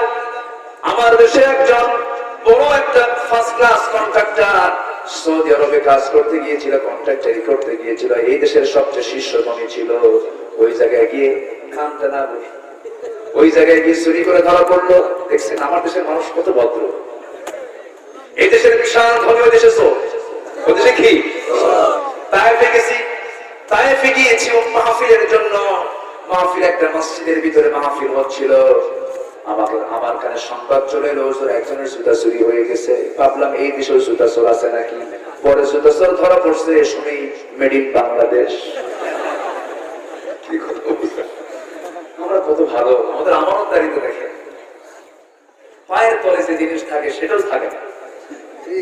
বাজারে যাই, সাইকেল খেয়ে দিকে থাকে, সাইকেল মাহফিল আসে, আছে না নাই? কয়েকদিন আগে 3টা মোটরসাইকেল। কি ওয়াজ শুনছে? ওয়াজের বরকতে হোন্ডা নাই। তাহলে এটা কি আমার না? ইসলামী রাষ্ট্র হলে বড় ঘরের দরজা খোলা থাকবে, কেউ কারো সম্পদের দিকে তাকাবে না, ঠিক কিনা? সানা থেকে হাসরামাউত পর্যন্ত একটা নারী একাকিনী নিঃসঙ্গিনী, টেকনাফ থেকে তেতুলিয়া অর্থাৎ সানা থেকে হাসরামাউত পর্যন্ত একাকিনী চলবে, কোন পুরুষ তার দিকে তাকানোর সাহস পাবে না। দুইটা কারণ, একটা হচ্ছে আল্লাহর ভয়, আরেকটা হচ্ছে কোরআনের আইনের ভয়, ঠিক কিনা? কোরআনের আইনের বরকত আছে না নাই? আসতে বলবেন না আছে না নাই? আমরা বুঝি না, বুঝতে চাই না, আমরা বুঝবো, জোরে বলি ইনশাআল্লাহ। আমরা আমল করবো, জোরে বলি ইনশাআল্লাহ। উঠতেছেন কেন? যে দুই একজন করে ওঠে, আমি কি শেষ করে দেব? আলোচনা চালাই। নামাজ পড়তে রাজি আছেন সবাই? আজকে টেস্ট হবে, দেখে আসরের নামাজ কয়জন পড়বো। জোহর নামাজ পড়েছি সবাই? ফজর নামাজ পড়েছি, আসর পড়বো, মাগরিব, এশা, ফজর নামাজ কয় ওয়াক্ত? আমার বেশি কিছু দরবার আছে, দরবারে গেলে নামাজ লাগে না। এরকম দরবার কিছু আছে না? আছে নাকি? আছে আছে, একজন আছে, সংখ্যা বেশি না, তাহলে আমি ওইদিকে যাচ্ছি না। এটা রোগ কিন্তু কম না, মারাত্মক রোগ। এটা মরছে ঢাকায়, একটা মরছে কয়েকদিন আগে, 220 কেজি ওজন, ছোট মতো হাতি, এত বড় পেট, বিশ্ব পুরাও। সে বলেছিল সে নাকি তার বউ নাকি ফাতেমা, তার ছেলে নাকি হাসান হোসাইন, জাহান্নামের নরকীট। এটা দুষ্ট কিছু কিছু দরবারে পীর বাবা আছে, আমি পীর বলবো না, এদের পীর ভালো। পীর শব্দটা পবিত্র শব্দ, পীরকে আপনারা কেউ গালিগালাজ দিবেন না, পীর ভালো। পীর কামিল যারা আছেন, পীর বুজুর্গ যারা আছেন, তাদের মাধ্যমে আমার ইসলাম পেয়েছে। কিন্তু যারা ভণ্ড তারা আবার পীর হয় কেন? পীর কিসের? ভণ্ড তো ভণ্ড, পীর লাগেন কেন? ভণ্ড দুই পা সামনে গায়ে দিয়ে রাখে, দুই পায়ে বুড়ান রসুমা খায়, পরিত্রাণ চষে, ভাবে যেটা আমার বাবার বরকতের পানি। যেরকম নাউজুবিল্লাহ, যেরকম নাউজুবিল্লাহ, আছে না নাই? সে জিকির করে কি মাতাল হয়ে যায়, এরকম আছে না? মানে এস কোথাও, মানে ভিতরে, মানে সে ফানাফিল্লা হয়ে যায়। খাজা, খুব খাজা হয় না? আল্লাহ, আমার নাম, আমার আল্লাহ, আমার রবের নাম কি? আরে জোরে কি বলে? খাজা, দিল কর খাজা, ইসমে জালাল, গাজার গুলকি খাওয়া হালাল। যেরকম নাউজুবিল্লাহ, যেরকম নাউজুবিল্লাহ। এই সমস্ত দরবার আছে না নাই? আমার দরবার থেকে বলা হয় বছরে একবার গরু পাঠাবা, তোমার সংসারের বরকত হবে। যারা গরু পাঠায় তারা এক বলদ, বছরে একবার ছাগল পাঠাবা, যারা ছাগল পাঠায় তারা গ্রাম ছাগল। আপনি বড় মানুষ দিবেন কেন? ওই মাজারে তো মরে আছে মানুষ। বাড়ির পাশে বিধবা দেখেন না? বাড়ির পাশে এতিম দেখেন না? বাড়ির ওয়াতাল মাল আলা হুববিহি যাবিল কুরবা ওয়াল ইয়াতামা ওয়াল মাসাকিন, আছে না নাই? খরচ করতে হবে, খরচের খাত কোরআনে বলে দেওয়া আছে না নাই? এতিম মিসকিনকে দাও, প্রতিবেশীকে দাও। রাসূল বলেছেন আমার উম্মতের যদি কষ্ট না হতো প্রতিবেশীকে সম্পত্তির ওয়ারিস বানায় দিবে। প্রতিবেশীর খোঁজ নাও না, এতিমের খোঁজ নাও না, আত্মীয়ের খোঁজ নাও না, খাজা বাবার খোঁজ নাও। কি আছে না নাই? ওগুলো দিতে যাবেন না, এগুলো সম্পূর্ণ শিরকের কাজ। এগুলোর ধারে পাশে আমরা যাবো না। জোরে বলি ইনশাআল্লাহ, আর জোরে বলি ইনশাআল্লাহ। ঈমান এনেছি আমরা কার উপরে? সন্তান হবে না, কার কাছে যাবো? ব্যবসায় বরকত নাই, কার কাছে যাবো? যার সমস্যা সব কার কাছে বলবো? আল্লাহর কাছে বলবো। আল্লাহ একটাই না, আমার কাছে নিজে চলে আসে। সুবহানাল্লাহ বলে। সেটা হচ্ছে তাহাজ্জুদের সময়। কোন সময়? তাহাজ্জুদের সময়। ফিস সামাঈদ দুনিয়া, দুনিয়ার আকাশে আসে। আল্লাহ আমাকে ধরার জন্য আসে। সুবহানাল্লাহ বলবেন না? আমাকে নেওয়ার জন্য দিয়ে আসেন, আর আমরা প্রস্তুত থাকি। আমরা প্রস্তুত নই। আমরা তাহাজ্জুদের সময় দাঁড়িয়ে একটু আল্লাহর কাছে বলবো, ফজর নামাজ না পড়লেও চলবে। নাকি এরকম কিছু? ফজর আগে রাতে তাহাজ্জুদ আগে, ফজর আগে রাতে তাহাজ্জুদ আগে, নামাজ পড়বেন 5 ওয়াক্ত কারাকা। চিৎকার মেরে বলি ইয়া আল্লাহ, আরো জোরে ইয়া আল্লাহ, ইয়া রহমান। আমাদেরকে 5 ওয়াক্ত সালাত আদায় করার তৌফিক তুমি আল্লাহ দিয়া দাও। জোরে বলি আমিন, আরো জোরে আমিন, আরো জোরে আমিন। কষ্ট দিয়ে ফেললাম মনে হয়। সম্মানিত ভাইরা, নামাজের জন্য রাসূল পেরেশান হতেন সব সময়ের জন্য। নামাজ কার হক? এই হক নষ্ট করলে আমানত নষ্ট হয় না? এটার মধ্যে আমানত আছে না নাই? সবচেয়ে বড় হক কার হক? নামাজ আমরা কেউ ছেড়ে দেব। আচ্ছা, আমার মা যারা এসেছেন, মান সৌন্দর্য প্রকাশ করবে একজন মহিলা, তার সকল সৌন্দর্য রূপ দেখাবে কাকে? কাকে? অন্যকে দেখালে কি আমানত থাকে? আমানত কি হয়? কি হয়? নষ্ট হয়ে যায়। তাহলে এই যে মেয়েরা সুন্দর করে সাজগোজ করে মার্কেটে যায়, ফেরেশতা দেখে তাহলে ও ফ্যান বলে না, ও হামসা তো এই এলাকায় থাকে। আমির হামসা ভালো, আমার অনেক স্নেহে, আমার অনেক জুনিয়র ছোট, তবে গোটা দেশকে সে মাতিয়ে দিয়েছে। তার যুক্তি সঙ্গত কিছু কথা গোটা দেশের মানুষের তাওহীদের হৃদয়ের মাঝে এটা ছড়িয়ে দিয়েছে। আল্লাহ তুমি তার এই তারুণ্যকে দ্বীনের জন্য কবুল করে দাও। জোরে বলি আল্লাহুম্মা আমিন। আমাকে অনেক আগে আমি হামসা নিজেই দাওয়াত দিয়েছিলেন দাওয়াত দর্শনাতে এক মাহফিল ছাত্র জীবন। আমাকে বলল, হুজুর আমি কুষ্টিয়াতে পড়ি, তো আমাকে একটা দাওয়াত দেন। আমি একটা দাওয়াত দেবো আপনার জন্য। কোথায়? দর্শনাতে আসেন। তো সেদিন স্টুডেন্ট ছাত্র, আজকে আমির হামজা এদেশের টপ ক্লাস আলেমদের একজন। আপনাদের কুষ্টিয়ার গর্ব। আলহামদুলিল্লাহ, আলহামদুলিল্লাহ। আল্লাহ তুমি তার জেহেন শক্তিকে আরো বাড়িয়ে দাও। জোরে বলি আল্লাহুম্মা আমিন। সম্মানিত ভাইরা, আমরা উদার হব, আমরা কৃপণ হব না। মাহফিল, কোরআনের মাহফিল আমার গায়ে লাগুক, এটা কি মাহফিল বন্ধ করা যাবে? মাহফিল বন্ধ করা যাবে? এই যে আসলাম এখানে এসে নামাজি কম হবে না, বেশি হবে? মানুষ কিছু পথ খুঁজে পেয়ে যাবে, কিছু দিন পাবে। মাহফিল বন্ধ করার এই রসমটা চালু হয়েছে সম্প্রতি, তাও সরকার বন্ধ করেনি, কিছু আতি পাতি আড়াগাড়ার কিছু নেতা।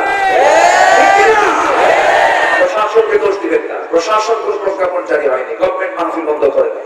মাহফিল আছে, কোন সমস্যা নেই, কিন্তু সমস্যা হলো এই যে পোস্টারে কিছু কিছু নাম, আমার নাম এত ছোট করে কেন, আমার নাম ওর নিচে কেন,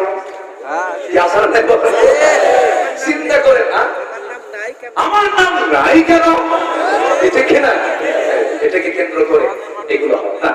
এত বড় ত্রিকোণ আমরা হবো না, কোরআনের জন্য আমরা উদার হবো। জোরে বলি ইনশাআল্লাহ। আমার নাম থাকুক না থাকুক, আমাকে তারা দিক দাও, দিক আর না দিক, কোরআনের আলোচনা হবে তো ব্যাস। আলহামদুলিল্লাহ। মন থেকে আমরা আকাশের মতো উদার বানাবো। আল্লাহ আমার জন্য উদার হয়ে আমার জন্য জান্নাতের দরজা খুলে রাখবে। আপনি কৃপণ হবেন, আল্লাহ জান্নাত দিতে কৃপণ হবে। আপনি উদার হবেন, আল্লাহ জান্নাত দিতে উদার হয়ে যাবেন। আল্লাহ বুঝার তৌফিক দান করুন। নামাজ আমরা কেউ ছেড়ে দেব না। মেয়েরা অশ্লীল চলাফেরা করে, মেয়েরা একা একা গ্রুপ স্টাডিতে যায়। আনুষ্কার হত্যা কেন হলো? আনুষ্কা তো মরতো না, আনুষ্কার হাতে যদি কোরআন তুলে দেওয়া হতো, ঠিক কিনা? এই জন্য আমাদের সমাজ দায়ী কিনা বলেন, আমাদের গার্জিয়ানরা দায়ী কিনা বলেন। আজকে আনুষ্কা বিহারের ইতিহাস আজকে আমার দেশে রচিত হতো না যদি থাকতো প্রত্যেকটা নারীর জন্য পর্দা বাধ্যতামূলক করা, ঠিক কিনা? মেয়েদের গায়ে কি কাপড় চোপড় আছে? কিন্তু মুখে মাস্ক আছে, মুখে কি আছে? মাস্ক। আমরা যখন ওয়াজ করতাম মুখ ঢাকাও, তখন বলে হুজুরদের কাম নেই, কাজ নেই, অক্সিজেন বন্ধ করে মেরে ফেলবে। এখন মাস্ক লাগাচ্ছে। আল্লাহ কয় দেখ লাগাস না নাকি? লাগায় নিছে মাস্ক, একটা দুটা না। সেদিন চট্টগ্রামে যাওয়ার পথে দেখি সব মহিলার মুখে মাস্ক, এরকম 4টা-5টা করে লাগাইছে। ভাইরাস খেলাও বোঝেন না, সব মাস্ক লাগায় আছে। হ্যাঁ লাগান, ভাইরাস থেকে বাঁচার জন্য মুখে মাস্ক লাগালেন, কিন্তু জেনা থেকে বাঁচার জন্য, পরের নজর থেকে বাঁচার জন্য, ওই ভাইরাস থেকে বাঁচার দরকার আছে না নাই?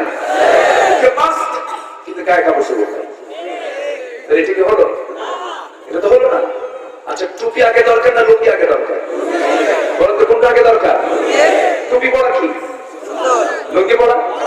লুঙ্গি পড়া একবার চেয়ে গেছে মধ্য মাঠে ধান লাগাচ্ছে, মধ্য মাঠ, বিশাল বড় মাঠ, মাঝখানে সে ধান লাগাচ্ছে, জোরে রক্ত হয়ে গেছে। বাড়ি আসতে আসতে খেতে খেতে আমার কাজ হবে না, ভাবলো খামা কাজ যায় কিনা বিক্রি নামাজ পড়ি।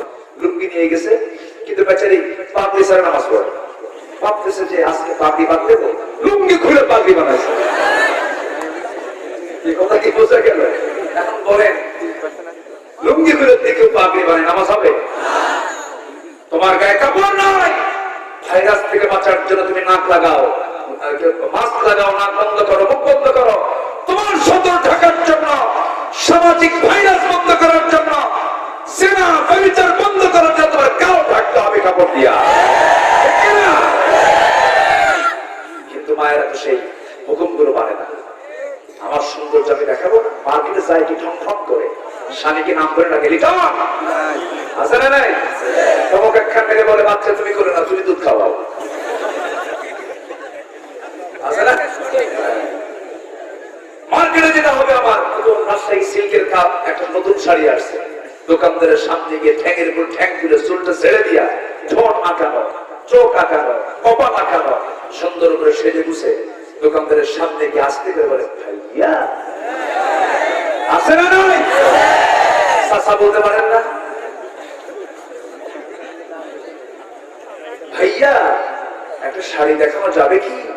মানে এত সুন্দর ভাষা, মাখরাজ, সিফাত সব ঠিক রাখে,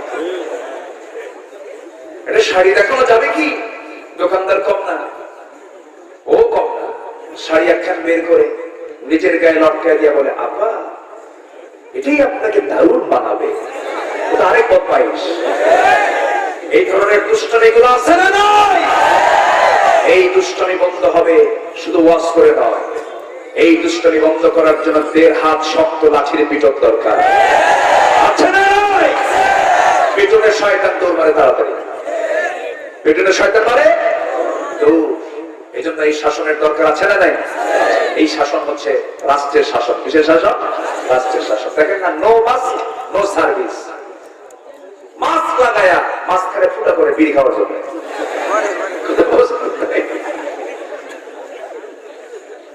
রাষ্ট্রের হুকুম গুরুত্বপূর্ণ বিষয়, এই জন্য রাষ্ট্রীয় ভাবে এগুলো বাস্তবায়ন করতে হবে। এই হুকুমগুলো কার? আল্লাহ বলে দিচ্ছেন যে এত দফা কেন, এত আইন কেন? আমার একটা আয়াত ফলো কর, একটা আয়াত কোরআনের সব আয়াত বাদ দিতে একটা আয়াত রাষ্ট্রীয় ভাবে কায়েম করো, আমি আল্লাহ জান্নাতের গন্ধ সমাজে ঢুকায় দেব। জোরে বলি সুবহানাল্লাহ। আল্লাহ কি বলে দিলেন? আল্লাযীনা ইম্মাক্কান্নাহুম ফিল আরদি আকামুস সালাহ وآتوا الزكاة وأمروا بالمعروف ونهوا عن المنكر ولله عاقبة الأمور جربني الله أكبر রাষ্ট্রীয় ক্ষমতা যারা পাবে চারটা কাজ তারা করবে। নাম্বার 1 হলো তারা নামাজটা কায়েম করে নেবে, যাকাতটা আদায় করে ফেলবে। যাকাত না দিলে পিটন, ঠিক কিনা বলে? কারণ জাহান্নাম থেকে বাঁচানোর জন্য চেষ্টার দরকার আছে না নাই? এদিন এখন জোর করে আদায় করে নেব, ঠিক কিনা? আবু বকর সিদ্দিক জোর করেন নাই, তিনি বলেছেন যদি যাকাত না দাও যুদ্ধ ঘোষণা। কি ঘোষণা? যুদ্ধ ঘোষণা। যাকাত দিবি না কেন? দিতে হবে। এরপরে আল্লাহ বলেছেন 3 নম্বর দফা হলো সৎ কাজের আদেশ দিবা, অর্থাৎ বেহায়াপনা করো না, অশ্লীলতা করো না, মিথ্যা কথা বলো না, চগলখুরি করো না, গীবত করো না, সূরা বুজদাতে শিক্ষা দিবা। আমার ভাইরা, ওয়ানাহু আনিল মুনকার, এবং অসৎ কাজে বাধা দিবা। এই 4টি কাজ যদি রাষ্ট্রীয় পর্যায়ে থেকে বাস্তবায়ন হয়ে যায়, আল্লাহ বলছেন বান্দা লাফাতাহনা আলাইহিম বারাকাতিন মিনাস সামাই ওয়াল আরদ, আকাশ এবং জমিনের সমস্ত রহমতের দরজা তোমার জন্য আমি আল্লাহ খুলে দেব। জোরে বলি সুবহানাল্লাহ। কিন্তু রাষ্ট্রীয় পর্যায়ে আসতে গেলে এমনি আসবে না, চেষ্টা করতে হবে। রক্ত ঝরানো আছে না নাই? ঘাম ঝরানো আছে না নাই? জান্নাত ফুরসজ্জার উপর দিয়ে আসবে না, জান্নাত আসবে বাধা কাটা রক্ত, জীবন দেওয়ার রক্ত দিয়ে। মুসলমান, একটা স্বাধীন দেশ গড়ার জন্য যদি 30 লক্ষ জীবন চলে যায়, আরেকটি আন্দোলন হবে, আরেকটা রক্ত দেওয়ার পরিবেশ তৈরি করতে হবে। সেই রক্ত দেওয়ার পরিবেশের কারণ হচ্ছে জমিন যার, আইন চলবে তা। কারা কারা হাত তুলে দেখা।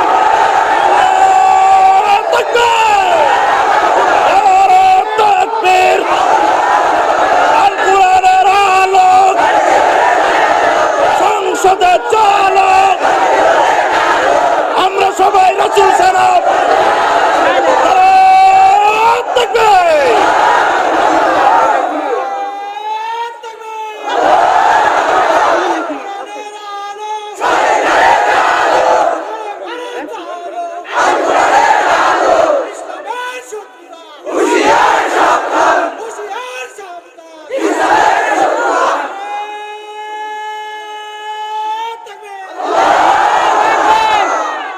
কার নাম নিলাম? এটা কি কোন দলীয় স্লোগান? এটা কার স্লোগান? আসতে হবে না কার? এটা নিয়েও কথা বলে, এটা এক জঙ্গির স্লোগান। একদম কান ধরে চোপড়াঘাত করা দরকার এদের গাল থেকে। এই নামটা কি কারো ব্যক্তির? কোন দলের? এই নামটা কার? কার নাম? তার নাম দেব ছোট করে না বড় করে? বড় করে ভাবে তাফঈল থেকে সে বড় আওয়াজে আল্লাহর নাম ধর, আল্লাহু আকবার। সাহাবায়েরা শুধু রাসূল ডাক দিয়েছেন, ডাক দিতে দেরি আসতে দেরি হয়েছে, একদম মুহুর্মুহু স্লোগানে মুখরিত করে যুদ্ধের ময়দানে কাঁপিয়ে তুলেছেন সাহাবায়েরা। আমার নবীজি সাহাবায়েরামকে ডাকতে দেরি করেছেন, আসতে দেরি হয়নি। কত ত্যাগ স্বীকার সাহাবীরা করেছেন, আল্লাহু আকবার। দিন কায়েমের জন্য ঈমান এনেছি আমরা, ঈমান আনতে পারি না, ঈমান আমরা পাইছি, ঈমান আমরা আর ঈমান এনেছেন সাহাবীরা। ঈমান এনেছেন কি? সাহাবীরা। আরে দিন গ্রহণ করেছেন, বাপ মারা গেছে, চাচার সামনে বড় হয়েছেন। চাচা বলল, এই ভাতিজা, শুনলাম ইসলাম কবুল করেছো তুমি, শুনবেন কেন? দেখেন লা ইলাহা ইল্লাল্লাহ, মুখে কোনো ভয় আছে? ভয় নাই। এখন চাচা বলে, তুমি তো কম বড় বেয়াদব না, আমার সামনে তুমি আলটিমেটাম দাও। কেন আলটিমেটাম না চাচা? আপনার কানে না পড়ে। উনি জানেন যে কি হতে পারে। বলতেছেন, তুমি কি জানো আমি তোমার সমাজের সম্পত্তি জোর করে নিয়ে, জোর করে লাগবে না, এমনি দিয়ে দিলাম না। ইমানের কাছে পৃথিবীর সবকিছু মাছির পাখার চেয়ে কম মূল্য, ঠিক কিনা? ইমানদারের কাছে পৃথিবীর কোনো কিছু দামি। বললেন দেন। চাচা খেপে বার হয়ে গেছে, সবাইকে ডাক দিয়ে বললো, তোকে আজকে জব্দ করবো, করে টুকরো টুকরো করে মেরে ফেলেন, কোনো আপত্তি নাই, তোর জামা খোল। জামার বুতাম খুলে জামার সামনে হাজির করে দিচ্ছে। ভাতিজা মনে করে নাই যে চাচা এর নিচে নামবে, এবার বলতে লুঙ্গি খোল। এরকম অসভ্য আছে না নাই? তারা যে অসভ্য, আরবের লোক যে অসভ্য ছিল তার বড় প্রমাণ এটা। লুঙ্গি খোল, জোর করে তার শরীর থেকে পাজামাটাও করে নেওয়া হলো, উলঙ্গ করে তাকে ঘর থেকে বের করে দেওয়া হলো।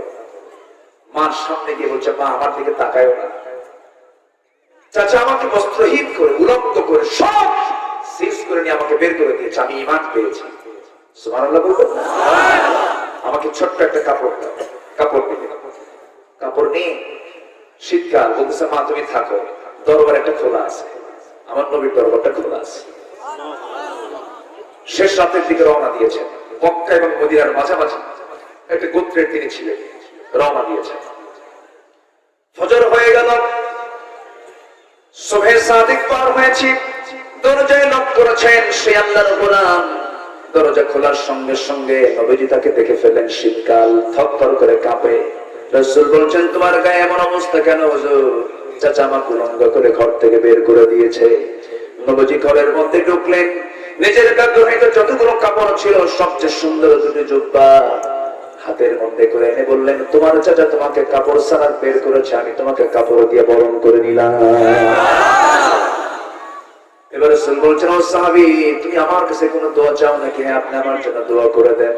আমার নবী আকাশের দিকে তাকায় বলছেন, আল্লাহ, আমার এই প্রিয় সাহাবী, তোমার এই গোলামটা দিন গ্রহণ করতে নিয়ে অনেকটা স্বীকার করেছে। আল্লাহ, আমার এই সাহাবীর জান এবং মালকে কাফের বেঈমানদের জন্য হারাম করে দাও। সাহাবী মনক্ষুণ্ণ হয়ে বলছেন, ইয়া রাসূলুল্লাহ, আপনি আমার জন্য এমন দোয়া করলেন কেন? আমি তো এই দোয়া আপনার কাছে কামনা করিনি। আমার সারা জীবনের একটা শখ, সারা জীবনের একটা তামান্না হলো আমি যেন যুদ্ধের ময়দানে অংশগ্রহণ করে যেন শাহাদাতের নজরানা পেশ করে আল্লাহর সামনে যেন দাঁড়াতে পারি। কিন্তু আপনি আমার জন্য এমন দোয়া করলেন কেন?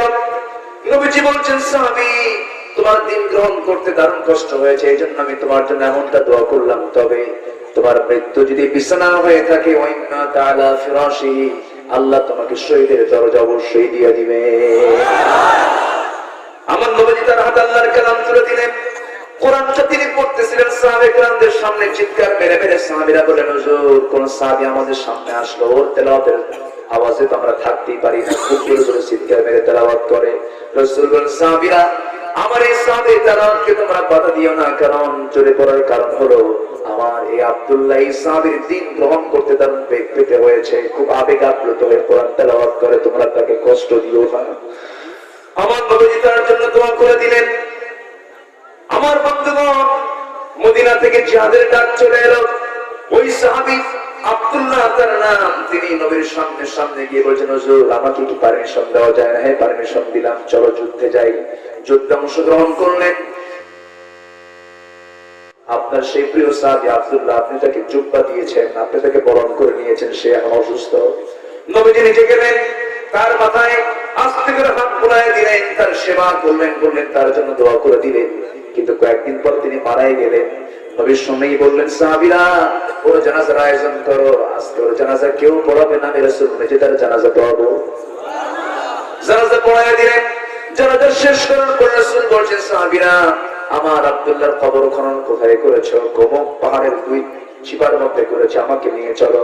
রাসূল নিজেই চলে গেলেন। কবরের সামনে গিয়ে বলছেন, সাহাবীরা, আমি সহজে কবরে নামি না, সবার কবরে নামি না, কিন্তু আজকে আমার আব্দুল্লাহর কবরে আমি কাউকে নামতে দেব না, আমি রাসূল নিজে এই কবরে নামবো। আমার নবী নিজে কবরে নামলেন। নামার পর বলছেন, আবু বকর, আমার ডানে আসো, ওরে ওমর, আমার বামে আসো। 3 জনকে নিয়ে রাসূল কবরের মধ্যে নামলেন। নামার সঙ্গে সঙ্গে পাশে এক পাগলা সাহাবী, সাদ ইবনে আবি ওয়াক্কাস, আল্লাহ তাআলা, আমার কত বড় বদনসিব, আমি আজকে এই জায়গায় দাঁড়িয়ে আছি, জীবিত আছি, আমি যদি পড়ে যেতাম ওই কবরের বাসিন্দা হতাম। রাসূল কবরে নেমে কবরবাসীকে দাফন করাচ্ছেন। আমি আজকে পোড়া কপাল, আমি আজকে তাজা, আমার আব্দুল্লাহ ভাই আজকে মৃত হয়ে ভাগ্যবান হয়ে দুনিয়া থেকে বিদায় নিল। আমার নবী যে কবরে নেমে হাত লাগায় দিয়ে বলেন, সাহাবীরা, আমার প্রিয় আব্দুল্লাহকে তোমরা আমার হাতের মধ্যে তুলে দাও। আমার নবী যে হাতের মধ্যে, কোলের মধ্যে উঠায় নিয়ে, বিশ্বের সেরা মানুষ, কোলের মধ্যে তুলে নিয়ে বলছেন, আবু বকর, ওর মাথাটা ধরো, ওমর, তুমি তার পাটা ধরো। 3 জন মিলে কবরে শোয়া দিলেন। নবীজি কাঁদতেছেন, গাল ভিজে যায়, দাড়ি ভিজে যায়। আমার নবীজি বুকের উপরে হাত রেখে বলছেন, আল্লাহ, আকাশের মালিক আল্লাহ, এই মুহূর্ত পর্যন্ত আমি আব্দুল্লাহর উপরে রাজি আছি, মেহেরবানি করে তুমি আল্লাহ রাজি হয়ে আমার আব্দুল্লাহর কবরটাকে তুমি আল্লাহ জান্নাতের টুকরা বানাইয়া দাও। জোরে বলি সুবহানাল্লাহ, আরো জোরে বলি সুবহানাল্লাহ। দিন আমরা এনেছি, ইমান আমরা এনেছি, ত্যাগ স্বীকার করবো, জোরে বলি ইনশাআল্লাহ। সব চলে যাক, ইমান নষ্ট করা, সব ধ্বংস হয়ে যাক, আমানত খেয়ানত করা, সব আইন যেখানে যাক, আল্লাহর আইনকে লঙ্ঘন করা যাবে না। ইন্নাল্লাহা নি'মা ইয়া'iদুকুম বি, আল্লাহ কতটা সুন্দর তোমাদেরকে নসিহত করেছেন। ইন্নাল্লাহা কানা সামিআন বাসীরা, আল্লাহ তাআলাই হচ্ছেন সবচেয়ে উত্তম শ্রবণকারী এবং উত্তম দৃষ্টি শক্তি সম্পন্ন একজন। তিনি আমাদেরকে, আসতে বলুন না, তিনি আমাদেরকে, কেউ যেটা দেখে না সেটা দেখেন কে, যা কেউ শোনেন না তিনি সেটা শোনেন কে। সেই প্রশান্তের তলদেশে কোন প্রাণী, আকাশের কোন জায়গায় উড়ন্ত পাখি, কোথায় কোন প্রাণী কি খাচ্ছে না খাচ্ছে, সব খবর পৃথিবীর কেউ না জানলেও কে জানেন? আসতে বলবেন না, কে জানেন? এই চোখটা বানিয়ে দিয়েছেন কে? কিসের জন্য দিয়েছেন? দেখার জন্য। কি দেখার জন্য? কার সৃষ্টি? কার সৃষ্টি? এই চোখটাকে ঠিক রেখেছেন কে? এই চোখের মধ্যে ভাইরাস আছে না নাই বলেন? মাঝে মাঝে ভাইরাস হয় না? ভাইরাস হয়, এর মধ্যে অ্যান্টি ভাইরাস আছে না নাই? চোখের মধ্যে পানি আছে না নাই? সেই পানি কি এই পানি নাকি? কোন পানি? আল্লাহ দেওয়া পানি। কিন্তু পানিটা কি? ওই পানি যদি এই পানি হতো -ডিগ্রি তাপমাত্রায়, ওই চোখের পানি বরফ হয়ে চোখটা আর ঘটতো না। কিন্তু চোখটা আল্লাহ রাব্বুল আলামিন এমন সুন্দর করে রেখে দিয়েছেন, ঠিক করে ব্যবস্থা করে রেখে দিয়েছেন, এমন পানি দিয়েছেন ওই চোখের পানির কোয়ালিটি হলো কিছু পানি, কিছু শ্লেষ্মা, পিচ্ছিল কিছু পদার্থ, কিছু শ্লেষ্মা আছে, কিছু পানি আছে, এরপরে আছে কিছু তেল আর ইলেকট্রিক লাইটের কিছু জটিল মিশ্রণে এমন পানি আল্লাহ রাব্বুল আলামিন বানিয়ে দিয়েছে। যখন কোনো বান্দা কোথাও কোনো ধুলাবালিতে আক্রান্ত হয়, চট করে পানি বের হয়ে ধুলাটা চোখের ভিতর থেকে বের করে দেয়।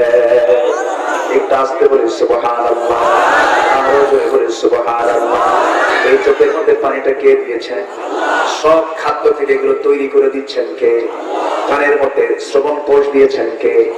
নাকের খাবার আগে দরকার না মুখের খাবার আগে দরকার? খাবার আগে দরকার, নাকেরটা না মুখেরটা? খামান কে? অনেকে কাল্লাকে আপনি খাওয়াই, না খাইলে খাওয়াই নাকি? ওর সঙ্গে সঙ্গে পাঁচ চেপে ধরবে। কথা বুঝলেন না? সে বলে আল্লাহকে আপনি খাওয়ায়, তখন ধরবেন না চেপে, দেখ আল্লাহ খাওয়াই কিনা, ঠিক কিনা? খাওয়ান কে? তার বড় প্রমাণ না, তার প্রমাণ কি? আল্লাহ নিজেই খাওয়াচ্ছেন, খাওয়াচ্ছেন না? আল্লাহ নিজে খাওয়ান না? আল্লাহ নিজেই যে খাওয়ান তার বড় প্রমাণ হলো মুখ দিয়ে তো আমার হাত দিয়ে খাই, ঠিক আছে? মুখের খাবার আগে দরকার না নাকের খাবার আগে দরকার? নাকের খাবার কে খাওয়াচ্ছেন? আমি নিজে খাচ্ছি না, আল্লাহ খাওয়াচ্ছেন। কে খাওয়াচ্ছেন সরাসরি? আল্লাহকে সরাসরি খাওয়ায়। জোরে বলি সুবহানাল্লাহ। সে আল্লাহর আমরা হক আদায় করবো, নামাজ ছেড়ে দেবো না। জোরে বলি ইনশাআল্লাহ। মাদেরকে পর্দার মধ্যে রাখবো, খালাতো ভাই, চাচাতো ভাই, দুলা ভাই, দেবো, ভাসুর যা আছে দেখা করা কি? জোরে কম, আরো জোরে। এই বিষয়গুলো খেয়াল রাখতে হবে। সারা জীবন দুলা ভাইয়ের পিছনে শাড়িটা হুন্ডায় চড়ে, আছে না? কি হুন্ডার পিছনে চড়ার শাড়ি কিছু আছে না? নাই। শাড়ি মারা গেছে, দুলা ভাই কবরে নামছে। শাড়ি কবরে, কার কবরে? এই এলাকায় শাড়ি করে না কি করে? শাড়ি করে না হালি করে? ওই যে ইতে নোয়াখালীর ওদিকে ভাই হালি, আল্লাহ পানি পায় না হানি, আল্লাহ পাক আর আল্লাহ ফাক। তো শাড়ি মারা গেছে, দুলা ভাই শাড়ির কবরে নামছে। নামার পর যখন ইমাম সাহেব জানছে যে শালিকার কবরে দুলা ভাই নামছে, বলছে লা হাওলা ওয়ালা কুওয়াতা ইল্লা বিল্লাহ, এটা হারাম, তাড়াতাড়ি ওঠো। দুলা ভাই এক ধমক খায় বসে আর মনে মনে করে সারা জীবন জেতা মানে তাজা শালিকে ভুলে দিয়ে ঘুরলাম, করে ফতুয়া নাই, মরার পরে ফতুয়া শুনেছে। এই কথা কি বুঝতেছেন? মরটা দরকার কি মরার পর না মরার আগে? মরার পর না মরার আগে? পুরা কালে না যৌবন কালে? বোরকা পরে কারা? কারা পরে বোরকা? বুড়ি পরে আর সরাসরি সামনে উলঙ্গ হয়ে করে। হ্যাঁ, বুড়ির কোনো বোরকা দরকার নেই, বুড়ি বোরকা দরকার নেই। বুড়ির দিকে তাকাবে কে? কষ্ট হচ্ছে আপনাদের? আমাদেরকে আল্লাহ আমল করার তৌফিক দিয়ে দাও। জোরে বলি আল্লাহুম্মা আমিন। আযান হয়েছে, আযান হলে অস্থিরতা সৃষ্টি হয় নামাজির মনে। নামাজটা পড়বো কখন? নামাজ নামাজ নামাজ, আসসালাত আসসালাত আসসালাত, ঠিক না? এই অস্থিরতা কাজ করে। যতটুকু হয়েছে আমরা বলে ফেলি আলহামদুলিল্লাহ। জোরে বলি আলহামদুলিল্লাহ। সবার কাছে দোয়া চাই, সবাইকে আমার জন্য দোয়া করবেন। আমি দীর্ঘ 16 বছর পর আমি আলমডাঙ্গায় আসলাম। 16 বছর আগে আমার মনে আছে নদীডাঙ্গা আছে না, এর আশেপাশে আমি কোথাও এসেছিলাম সেদিন। কোথাও আগে না, এর না, তাহলে তো অন্য কোথাও হতে পারে। আমি এসেছিলাম অনেক আগে, দুটো মাহফিলে মনে এসেছিলাম। আমি রাতে আর ফিরতে পারিনি, কি যেন একটা মাথা ভাঙ্গা না কি ব্রিজ আছে, আছে না? রাত্রে হুজুর যায় না, মাথা ভাঙতে পারে। আমি সেদিন যেতে পারি নাই। এরপর আমি এদিকে আসলাম আজকে। আমি সবার কাছে দোয়া চাই, সবাইকে আমার জন্য দোয়া করবেন। আমিও দোয়া করি আপনার জন্য। এই আশাবাদ কামনা করে যতটুকু হয়েছে আমরা বলে ফেলি আলহামদুলিল্লাহ। আসুন দোয়া করে আমরা চাইবো কার কাছে?